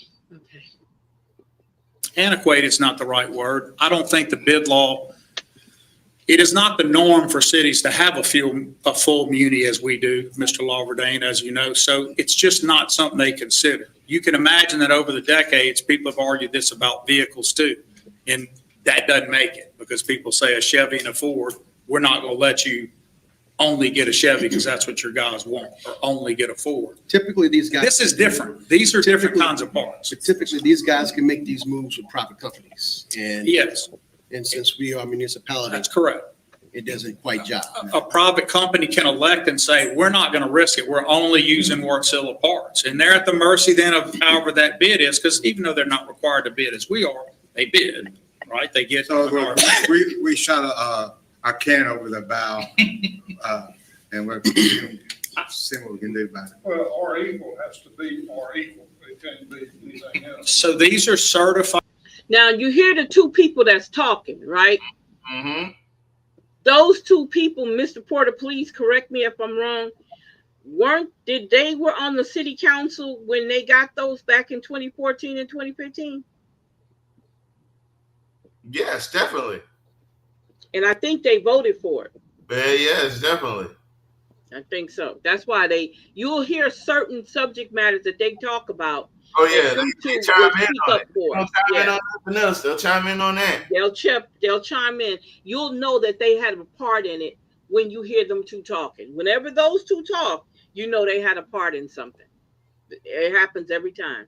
They can't hide it. They don't know how to play it off because they know they had a part in with that Mozilla. By international organizations, Gary, if you imagine they have some. Oh, it's originally in Finland, Mr. Porter. Tube or part that goes on this giant, I don't know, give me a name of a part on it. What's the one we were talking about earlier? Maker part. That's one that Mozilla uses. I'm trying to give them a car comparison. Give me something like you have in a car. We do have big spark. There's a system of that. I was going to say carburetor, but I don't want to say that. So a water pump. So they would test that. They would test that strength of that pump at all of those same pressures with tensile. The tensile strength of that has to operate the same. So they're going to apply that force. So again, why isn't the utility director explaining? I was the utility director. No, but he couldn't even. Okay, listen again. Who's doing all the explaining? Okay. That should tell you a lot because I don't think he's really familiar with that Wasilla. What's the name? Now, if Marcotte was sitting there, Marcotte could talk because he was part of that crew that they purchased when they purchased those engines. He could talk, but this guy right here, I don't think he knows all that what they claim he knows. I don't believe he does. That's just me. They're going to have an international rating agency say this non-OEM aftermarket part meets the same strength as that one. That's 100% an accurate report, so there's no dispute in that. Wartsilla just doesn't want to do it. So if you're me or you're Marcus, then your next question has to be, why not? And does Wartsilla do a set of tests that are more rigorous and is something we have to worry about? We have had a rebuild already. It has not been an issue, but I would never say, nor would the utility director say, that we don't both think that Wartsilla parts are better for Wartsilla engines than non-Wartsilla parts. The issue is we don't have a choice in the law. So what we'd love to do is you'd hire Wartsilla in some sort of professional service since it's the one doing it, and they would use their parts within it. We can't do that. We'd love to, but if everyone could do that, everyone would get around the bid law. You'd enter into a car lot management agreement, they would send you only their cars. That would be circumventing the bid law. You would never be allowed to do it. So that's where we are. All right. So you're saying, so when part of this council voted for these Wartsilla engines back, this was not seen to be a upcoming problem. And when you were using the analysis of cars, I'm looking at, if I buy a Cadillac and I go and they want to put a Chevy part on, I'm having a problem with that. So that's what you said, the NOPs, non-original parts. So, and they're going to test them and they should work comfortable. And all I'm reason I'm asking all these questions because I read dispute. I didn't write the fact sheet, but I read dispute. And I was wondering where we were going with that. So if you all are comfortable using these NOP parts and to make, that's fine. I just wanted the explanation why dispute was in the statement. Sir. Mr. Green, I think what you're saying is perfectly logical, and I think it's a good catch that you made. Because I think at the time, Mr. Green was on the council. That's why he's saying that. Because he said, because some of y'all voted for it. If you heard what he said some of y'all up here voted for it, right? Because like I said before, if I'm not mistaken, was Lavedan, I think Green was up there then, and Fowler and Ballard. And I think Green, I don't think they voted for it. I think Ballard and Fowler did vote for that. That's why it came to my mind when he said it. Yeah, I think you're correct. I don't recall exactly, but I do remember that that Ed Lorverdane and Jules Green did not vote for that bond to go forward, because that ended up being $150 million. Yeah. And it was at 4.5% and 5%. That's back in 2013, 2014. Now, other cities that floated utility bonds during that time, they were getting 2.75, 3% interest, and people were buying their bonds. We were at 4.5% and 5%. And they still never explained why that was. But Harry Silver, Fowler, Villard, and I guess it would have been Roosevelt. Roosevelt. That's it. Yeah. That's who it was. Yep, Roosevelt was on And now that's 4, and then Ed and Jules. Green was And 7. So the 7th person, I don't know. Harry Silver. No, he already said that. I mentioned Silver. The 7th person. Was it Mr. Fuller? No. No. It would either have been Jonathan Goins.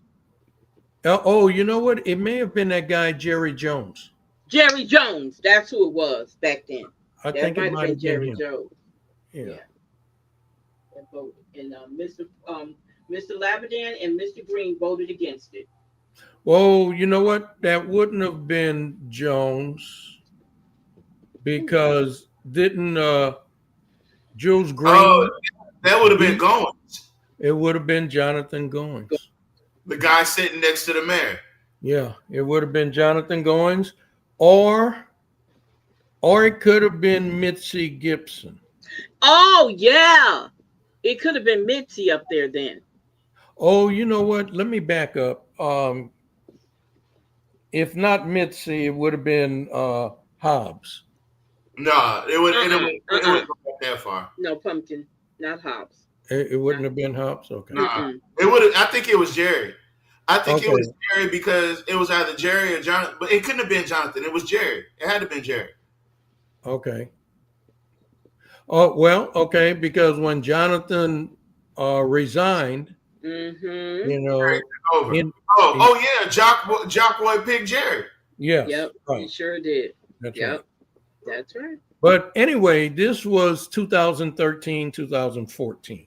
So whoever was in there those 2 times, that's what it was. But it didn't matter, because they already had the 4 votes. There was only 2 dissenting votes, and that was Ed Lorverdane and Jules Green. That's right. Sure was. I do remember that. Definitely remember that. But just look at the sentence. Is currently in dispute over utilization of low bid non-OEM. So we're not in a dispute with them. There's no issue with us and Wartsilla. It's that Wartsilla doesn't want to work on the engines without using their parts. And without disparaging Wartsilla, I would say, one of these 2 guys said it. They're playing a bit of a hardball game to see what we'll do, to say, we won't do it unless you do that. We were your low bidder. But Mayor, but the next that's a difference without a distinction. Actually, I mean, if our engines need to be worked on and something breaks and they're saying, hey, we won't make the repairs unless you use these equipments, it kind of has over a barrel. Wouldn't you agree? No, you said difference without a distinction. It's a difference that's a difference. Here's the distinction. There's another group that can work on it. That group has already worked on our engines in the past. They just didn't win the bid this time. They're second low and responsible and responsive. Now they get a chance by what you do, because Wartsilla decided for the first time ever to play hardball. So it's the opposite of a difference without a distinction. It's just a difference. They're just trying to get over it. I'm just concerned that we look one day and we can't produce power because we have motors that are generators that are down. Well, there's a million reasons that could happen that have nothing to do with parts. There's catastrophic loss. There's all kind of things. No one can guarantee against that. Okay, it was Mitzi, Mr. Porter, and Tavares. Okay. It was Ed Labadan, Harry Silver, James Villard, Chuck Fowler, Jules Green. I knew Jules Green was there, and Mitzi LaSalle. It was Lee Rubin. It was Lee Rubin. Lee Rubin Oh, okay. was on the Not, city council then. okay. All right. Okay. So, and I'm not sure how Mitzi voted. I don't know if she voted for it or against it. We'd have to find that out later on. Yeah. Yeah. But yeah, Okay. that's it. Very good. Good checking on that. All right. But the question is, when we built this structure, would you ever see these things happen? Of course you do. This is the constraint of our bid law. But we've already used this company in the past and non-OEM parts in the past. Without any problems. So, okay. Okay. So you do have a backup if Wazilla doesn't Yeah, agree I with think what I would everything. want to disclose to y'all in total candor is, I just, in my heart of hearts, you'd want Wartsilla because they designed it, and you'd want Wartsilla parts. But I would tell Mr. Green, if you're bringing your Cadillac, your Mercedes, your BMW in after the fact, and you've got a aftermarket insurance policy, you can tell them all day that you only want a brand new BMW part, but you ain't getting one, and there's no way you can make them do it if you have that after you've run your regular warranty period. You bought the what's the extended warranty, the extended warranty company that advertises. That's where we are. We're after all that time. What is it? Endurance. Yeah. Endurance. So we're after that. So what he's saying is we no longer have an extended warranty on those parts. That's basically what he's saying, right? On the units themselves, the actual turbines. Yeah, Right. that's what it ran out of its warranty. Oh yeah, a long time ago. Long time ago. Endurance. Or you can pay the difference. Or you can pay the difference. Endurance. All in favor? Aye. Any opposed? Motion carried. Number 16, to consider final adoption of an ordinance authorizing the rezoning of property at 3220 MacArthur Drive, Alexandria, Parish of Rapides, Louisiana, from C2 General Commercial to I2 General Industrial District to allow heavy industrial retail sales. Motion, please. Move. Second. Motion by Councilman Lloyd, second by Councilman Fowler. Public comments. Mr. LaFleur, Eric, I'm here, yes, ma'am. okay. You can have your 3 minutes. Yes, sir. Good evening, members of the council. So I'm Eric LaFleur. I'm from New Orleans, but I'm really from Ville Platte. So we're here. I'm here on behalf of Progressive Tractor and Implement Company. I serve as their general counsel. We have asked for a zoning change in order for us to locate and set up shop here in Alexandria. Progressive Tractor and Implement Company is the third largest case agriculture dealer in North America. The owner is Thomas Swallow from down the street in Bunkie. He's originally from Ville Platte, as you might figured that. We were invited. The way the zoning was set up, it wouldn't allow us to operate a dealership to sell and service and instruct in equipment. So we're asking for a change in it. We did agree with the zoning commission to impose restrictive covenants on the use of the land in the event that we would ever sell it to someone else, so that we would only use it strictly for what our intended purposes are. Okay, so is this company coming in with jobs? Keep listening. Okay. Yeah, I don't know. And so I don't know, I guess you have the ordinance, but we did work with them and get all of that straight. I don't know if they gave I think y'all got the draft. We did. So I just would say, normally, what the senator is saying is correct. Eric's a former, longtime state senator. I think most of you know that. Normally, out of zoning, we can't force a deal, but in this case, they've offered something that has been accepted. So there's an offer on the table to put the restrictive covenant in, and we accept, the council will accept by this ordinance, and they're doing us a favor. So while they need the additional zoning increase in ability to have commercial, they have put all the things that they would never sell that property and not include in this restrictive covenant. And it's a whole bunch of things that y'all would agree with. So, Okay, so I'm sorry I stopped right there. But I want y'all to always watch the mayor when it comes to stuff that he wants the city, the council to vote on. Just watch how he does. He's like a car salesman. This car is going to be a great deal. They're doing us a favor, da da da. He always does that. He's trying to convince the city council to say yay on this by giving this man this redoing the zoning so that he can come here. So he's making this, oh, they're doing us a favor to allow this to happen because they're coming here for us. Just watch how he always does it. He does it every time. Because any other time he wouldn't be at these council meetings. Just watch how often he comes to a city council meeting and guaranteed you is something on that agenda that he put his hands on. Every time. it's a deed restriction. So Yeah, that's exactly. what they're offering and that we're accepting. This is how it's supposed to work. It's a good neighbor thing to have local people come open this up here, create opportunity for us, and then do this. I have a question, Mr. Oh. How many jobs do you think this is going to create? I think initially we would probably only have maybe a dozen at the very beginning. That's fine. Good. That's good. But the reason why we want to come to Alexandria is the same reason you have Sin Operation, Central Louisiana. I don't know if you still have that, but for a company our size with 33 locations and a bunch of locations in Louisiana, this was the ideal location for us. Now, did you hear how many jobs he was bringing here initially? Forget that. Did you hear this nigga quote Sin Lawbration? Do you know how old Sin Lawbration is? We had Sin Lawbration.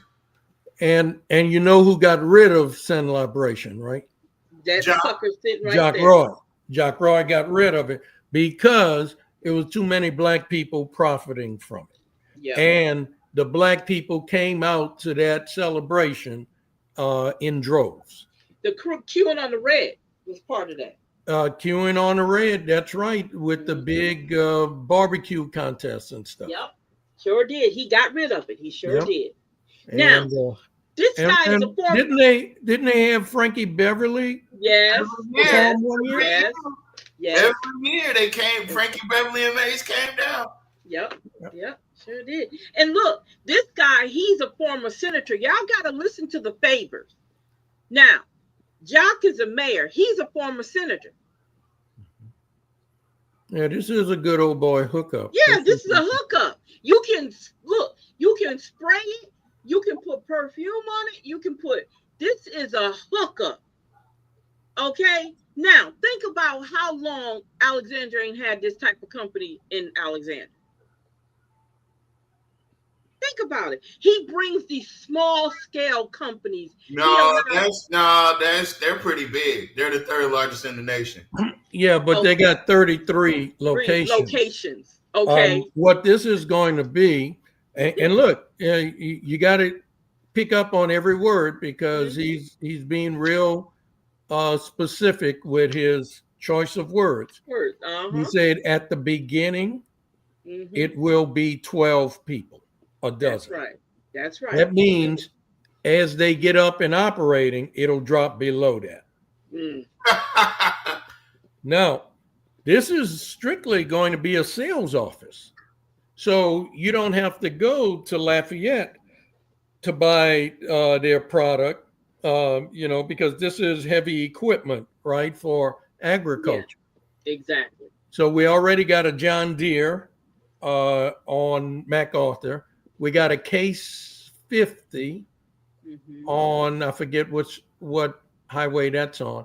That's in this area. So now they're bringing their models here, and that's what it's going to be. So it's a sale office. They'll have their tractors and earth movers and all that other stuff laid out on their lot. They'll have a little sales office and whatever salespersons and managers they have. He said when he first started, it'll be 12. I'm sure that's to train people. And then after that, I bet it'll be about 6. No, I'm serious. Yeah. They got to figure out who they can, or they probably be moving people from other locations. They may, yeah. Now, if you notice how when he asked that, you seen how he almost hesitated in answering, and then when he answered, he had like an expression on his face, because you already know you ain't bringing nothing here. That was, like you said, Mr. Porter, that was a good old boy hookup. Yeah. That's what he brings. He don't bring real solid jobs here. He brings hookups, and those people are not hiring nobody. Yeah, they'll have salesperson. They'll have office manager. Mm-hmm. They'll have an accountant. You know, somebody you pay to when you buy the tractor, who you pay. Mm-hmm. You know, so I doubt if they'll have more than 6 people once they train everybody and get their system up and running. Mm-hmm. And then you'll have a person that, you know, is responsible for moving the tractors around. It might be 1 or 2 of them. So yeah, I'm serious. So you're probably going to have about 6 people. Yeah, at the most. Yeah. That's interesting. Us, and it opens up the door to do what you're thinking of, which is this would be much more than a small operation, but much larger operation. It might have to include possibly the England. Is it England Air Force Base? England Airport. Because this would be retail. Yeah, this guy knows. Now he knows. See, that's why you know this is a hookup. This is a hookup. He has no idea what's going on. He is so lost with what's going on in Alexandria. So you know this is a hookup. Because if I got a business that I'm trying to bring somewhere, you can guarantee I'm going to study. I'm going to come here and I'm going to go with people to take me on a tour of all the areas that I need to be familiar with. This guy, he talked about sin liberation. Think about how long ago sin liberation was. Oh, that had to be 25 years ago. Okay. And then you don't even know it's not even England Air Park. It's not England Air Force anymore. It's England Air Park. So you don't know that? Yeah, that means he hasn't been in this area for about 25 years or maybe longer. Because you see, that's his recollection. It was the England Air Force Base. That's right. Your big events was sin liberation. Yeah. But we're talking 25 plus years ago. So where are you? So you should be embarrassed to come up here in front of them, and you don't even know what's going on in the city. They thought Shamir said, "Boo, get out of here." Boo, boo. And you know what? They're going to vote on it. No. Go ahead, keep going. Possibly corporate, but the fact that Alexandria is centrally located with highways going everywhere and an airport that has capacity potentially for us to use it as our logistics center to ship out to stores that we have in Arkansas, Tennessee, Louisiana, and even soon in Mississippi. Well, we thank you for bringing your company here, even if you're hiring 12 employees. Initially, he's outlining the stepping stone. So, we thank you for that, Mr. LaFleur. If there's anything we can do to help the process, please let us know. Help us tonight, for sure. Okay. But the company's growing, and it's probably doubled in size in the last 6 or 7 years. And okay. I'm trying to find out what's funny. Did I miss the joke? Well, and for y'all to, and hold up, this is my issue, y'all. I'm sorry. This is my issue. Now, y'all sitting up there happy this man bringing 12 jobs here. He ain't coming with a full manufacturing. He talking about the logistics when they start shipping stuff. Okay. So that's what you should have came to the table with from the get-go, to me. That's what I think. Maybe I'm wrong. You should have came to the table with the logistic company, the logistic part of your company, and have your sales company somewhere else. But if you want to go out on the England Air Park, England Air Force Base to him, and get a building out there and bring jobs here, that's a different whole ball game. But what wait, he didn't say all that. He didn't say all that. No, Okay. because you see, he wouldn't have to come to the city The city council council. That's right. He would for have to a go. zoning change. That's right. England Airport Airport is its own separate authority. authority. We That's right. we don't get any revenue. The city of Alexandria doesn't get any revenue from the airport, not at all. So yeah. So they would be getting all the money as far as him talking about logistics. That wouldn't come to Alexandria. But he doesn't know that. He doesn't know that. Obviously, he probably don't. But I And- think it's a bunch of bullshit still. I'm sorry. Well, and then to be very honest with you, I don't think they would be flying parts in by airplane. They would ship it or it would come by rail. Yeah. Yeah. I don't think they, because you see, if we're talking this heavy equipment, you know, if they're going to stock parts for the equipment that they sell, repair parts, then that's going to come in on a big 18-wheeler. Yeah. So I mean, well, he could do that. They could have their building. You know, they could do that out there. Don't have to use the airplanes, but they have buildings out there where they could actually do that. They have that's interesting, because if he's going to warehouse his items on the airport and just have a sales office in Alexandria, that's interesting. That'll be different. So, but that's if that's really true, because you'll say whatever you need if you're trying to sell a car, right? That's right. That's right. Yeah. Like, you know, let's go all the way back to Bayou Steel. When Bayou Steel came here, they taught this high number of jobs. And when Bayou Steel got up and running, that job, that was about 1/10 the number of jobs they advertised, or the way they sold all of that. You know, it got down to 1/10 of what they initially told us. So yeah, that's interesting.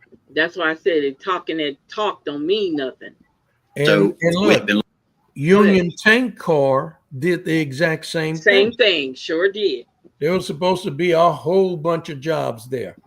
And after the construction was completed and the construction workers left and went back to wherever they came from, the actual jobs was a fraction of what they advertised. That's right. So right. Sure did. So if he's saying 12, I think it's going to be 6. Looking for a place like this where we have the potential to That was because help legal our. counsel. What's that? That was because of the legal counsel. Like double. Thank you, Mr. LaFleur. We look forward to having your business here. All in favor? Aye. Any opposed? Motion carried. Before we adjourn, Thank you. I missed the opportunity to remember Mr. Fuller. So at this time, can we please have a moment of silence for Mr. Joe Fuller?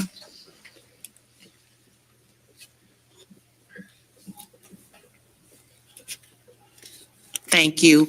And I also would like everyone, I'm bragging about my brother and my sister-in-law, which please stand. They're back home from Korea. And they're stationed at home.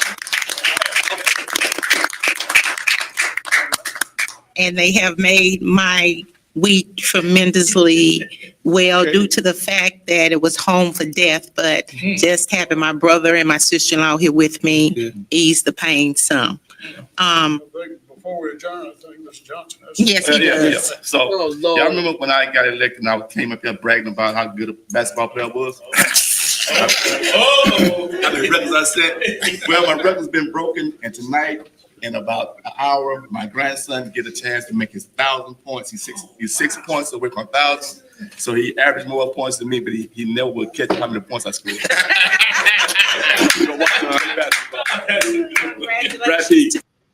Okay. I'm sorry, y'all. Sorry, y'all. I apologize. Okay. All right. So this is the end of the meeting, right? It's over? Right? Nah, it's more to it. Your grandson. Also, I also want to dovetail on Mr. Joe Fuller. A mighty man. He's leaving a tremendous legacy. He was my dad's coffee drinking partner. And early in my legal career, I used to try to ear hustle on the conversations. He would put me out the office, but as I got older, I was allowed to stay and listen to those conversations. He leaves quite a legacy. Chuck, you and served with him. Jules, you served with him. Yes. I served with him for a year. And during that time, I learned a tremendous amount from him. He leaves a legacy. I believe he was the community director under Mayor Schneider and was also chief of staff under Mayor Schneider. And then from there, he went to the police jury and served several years. And then from there, worked for Buddy Caldwell, the AG's office. And then he came back to serve as a city councilman from 2016 to 2020. He leaves an incredible legacy. And in the days to come, I've also learned about some of his accomplishments. When he was on a police jury, and this was back in the 80s, our airport was at Essler, but he, along with Mr. Lawson, were instrumental in bringing the airport from Pineville to Alexandria. So, and he was also a champion for affordable housing. He was also known for taking trips and going elsewhere and bringing back knowledge that helped improve Central Louisiana, especially the WIB board. So he leaves quite a legacy.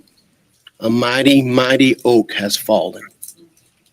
So in days to come, I will be asking each of my council members to support an initiative to honor the Honorable Joe Fuller.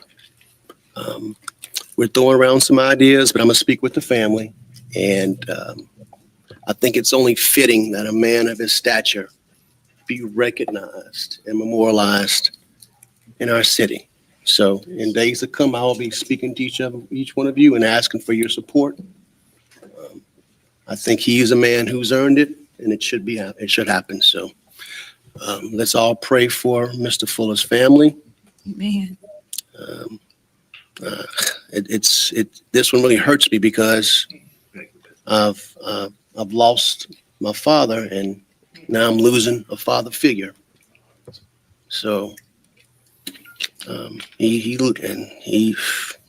It's okay.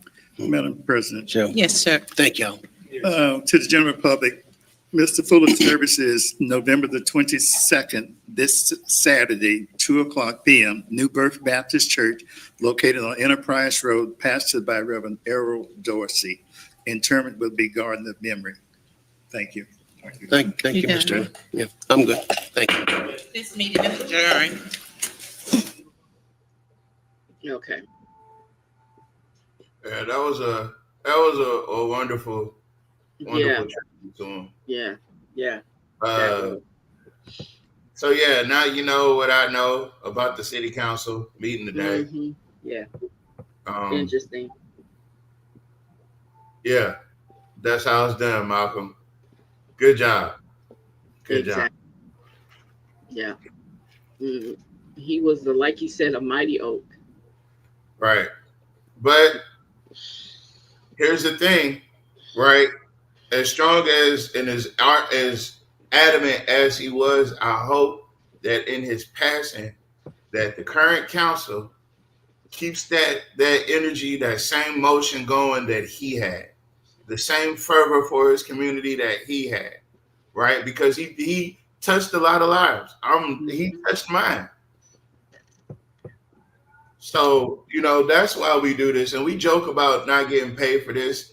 And we joke about how long we've been doing this. But really, it's people like Mr. Fuller, it's people like Mr. Porter. Y'all are the reason why we continue to do this. Yeah. We're too far down the rabbit hole to turn. But come December, if y'all put Jock Roy back in there, I promise you, we ain't too far because we will be hanging Kim, we be Frank up. Okay. But yeah, we not. That's the reason why we do this. But yes.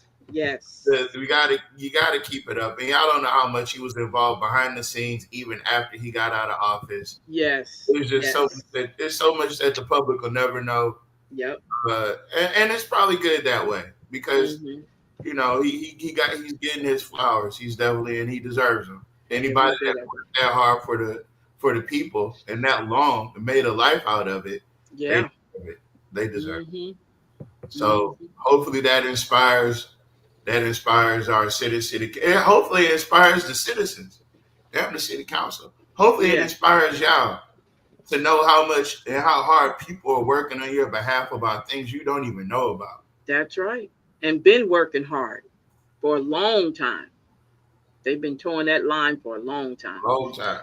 And when Mr. Porter came along like a bright, fresh light that was needed to add on to all the fire. He needed to be that other fire that Mr. Green, Mr. Laverdan, Mr. Green needed. They needed that other fire. And Mr. Porter came in and he just dropped the ball. He just like, okay, let's make this happen.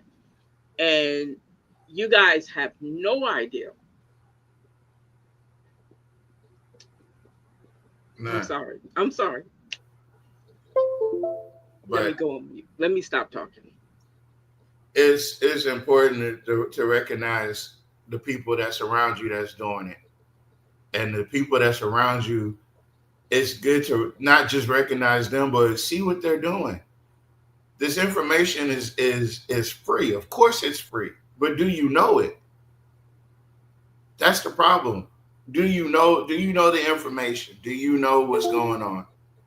And if you don't know what's going on, if you're not involved, then you there's people that have given everything they had and some to this cause, to little old Alexandria. And I feel like sometimes people in Alexandria don't think like Alexandria's big enough to care about. But the way these people come in and capitalize off of Alexandria and the way they use the resources in Alexandria and we get none of the benefits, that's what we're talking about. That's what the claim was. That's what the argument, that's where the problem lies, is that all these people come to Alexandria and they benefit, and the people that Mr. Fuller fought for, the people that Mr. Porter is fighting with and fighting for, the people that we're fighting with and fighting for. Y'all don't know y'all are on the short end of the stick. And that's all we be trying to do. That's all Mr. Porter was trying to do. That's all Mr. Fuller was trying to do. Is to tell y'all, man, y'all are getting the short end of the stick. And y'all deserve so much more than what y'all get. So in that spirit, I don't mind. If you want to roll the credits, that was the city council. I'm sure we'll be back tomorrow. We'll do some more Mr. Fuller videos tomorrow night on the regularly scheduled show. But yeah, I definitely wanted to get this show in so people could be aware. Make sure you share the show. Make sure you like the show if you're watching us on YouTube. Click the QR code in the corner. That'll bring you to Universal Collective Network, and you can follow us on Facebook. But yeah. Exactly. Would you be able to post the information about his funeral on? Yeah, I already did, and I'll share it. I'll share it over to UCN. I just shared it just now because it just came Okay, great. Thank you. Okay. All right. So thank you, Mr. Porter, for coming in and hanging out. Thank you, Miss Bell, for coming in. And thank you, Miss Bell, for all the work, because you go into the category with Mr. Porter. Yep. Coming in and you do all that work you do. You show up at them city council meetings. If you by yourself, you're there. And you question and you do all those things. I thank you and I appreciate everything you do. I really do. Yeah, great job, Ms. Bell. You're certainly a community activist. That's right. Keep it up. Right. Join the club. I wanted to tell you something. I was told about this Terry Holmes and the incident behind it. Okay. He apparently stepped off, and I don't know where this took place.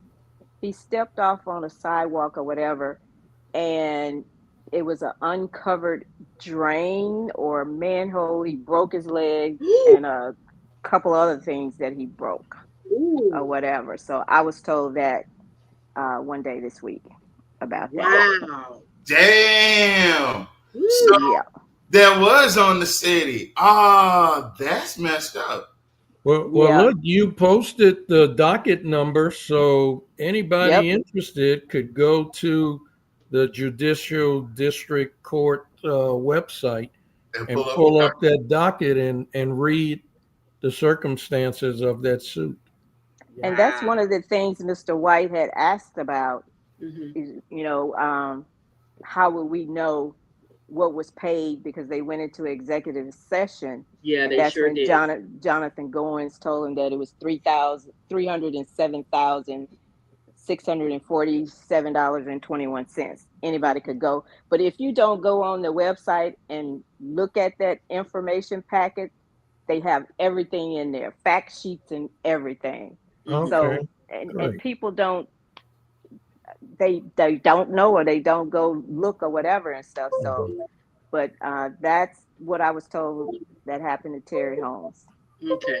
So, and the thing is, too, people don't know how to go look stuff up. You got to keep that in mind. People are not like us. We know what to go look for and how to go look. A lot of people don't know how to do that. So, yeah, Right. I'm glad you explained that and cleared that up, because I was curious about who, I heard them talk about it before, but the name Terry Holmes is also a person that we know from in the family, like down in Ruby. That there's a Oh, Terry Holmes student, but you said it's a male. Okay, so that's a different story. All right, so you guys, thank you so much for hanging out with us. We shall be back tomorrow night, and like Tamara said, we're gonna bring up some more stuff, videos and comments and stuff. Mr. Fuller said, which is so funny. What do you say? I'm Joe Fuller. So we're going to be going back through those again. So I want to say thank you again, Miss Bell. Thank you, Mr. Porter, for all the things that you do. Thank you, Tavares. You get paid this time, I promise. And I just don't cash the check into the purse, okay? Um, Miss Finley, thank you for hanging out. Miss Dixon, Mr. Turner, thank you guys so much for hanging out with us tonight. I saw Mr. Scott slipped in. He didn't stay long. Mr. Brown came in. Was that Mr. Scott? No, that wasn't. I'm sorry, that was Mr. Brown. Mr. Brown came in. Thank you guys for hanging out. Thank you for everybody on YouTube who was watching. Thank you everybody who was watching on all the platforms that we put this out on. I hope you learned something today. Our whole thing is to make sure you guys are getting the information that you're not getting anywhere else. We know you're not. So this is why we do this. And like I said, if you guys put Jock back in there in 2026, we're not doing this anymore. You're on your own, because by now you should know everything, right? All right. So you guys have a great night, and bye-bye. Bye-bye.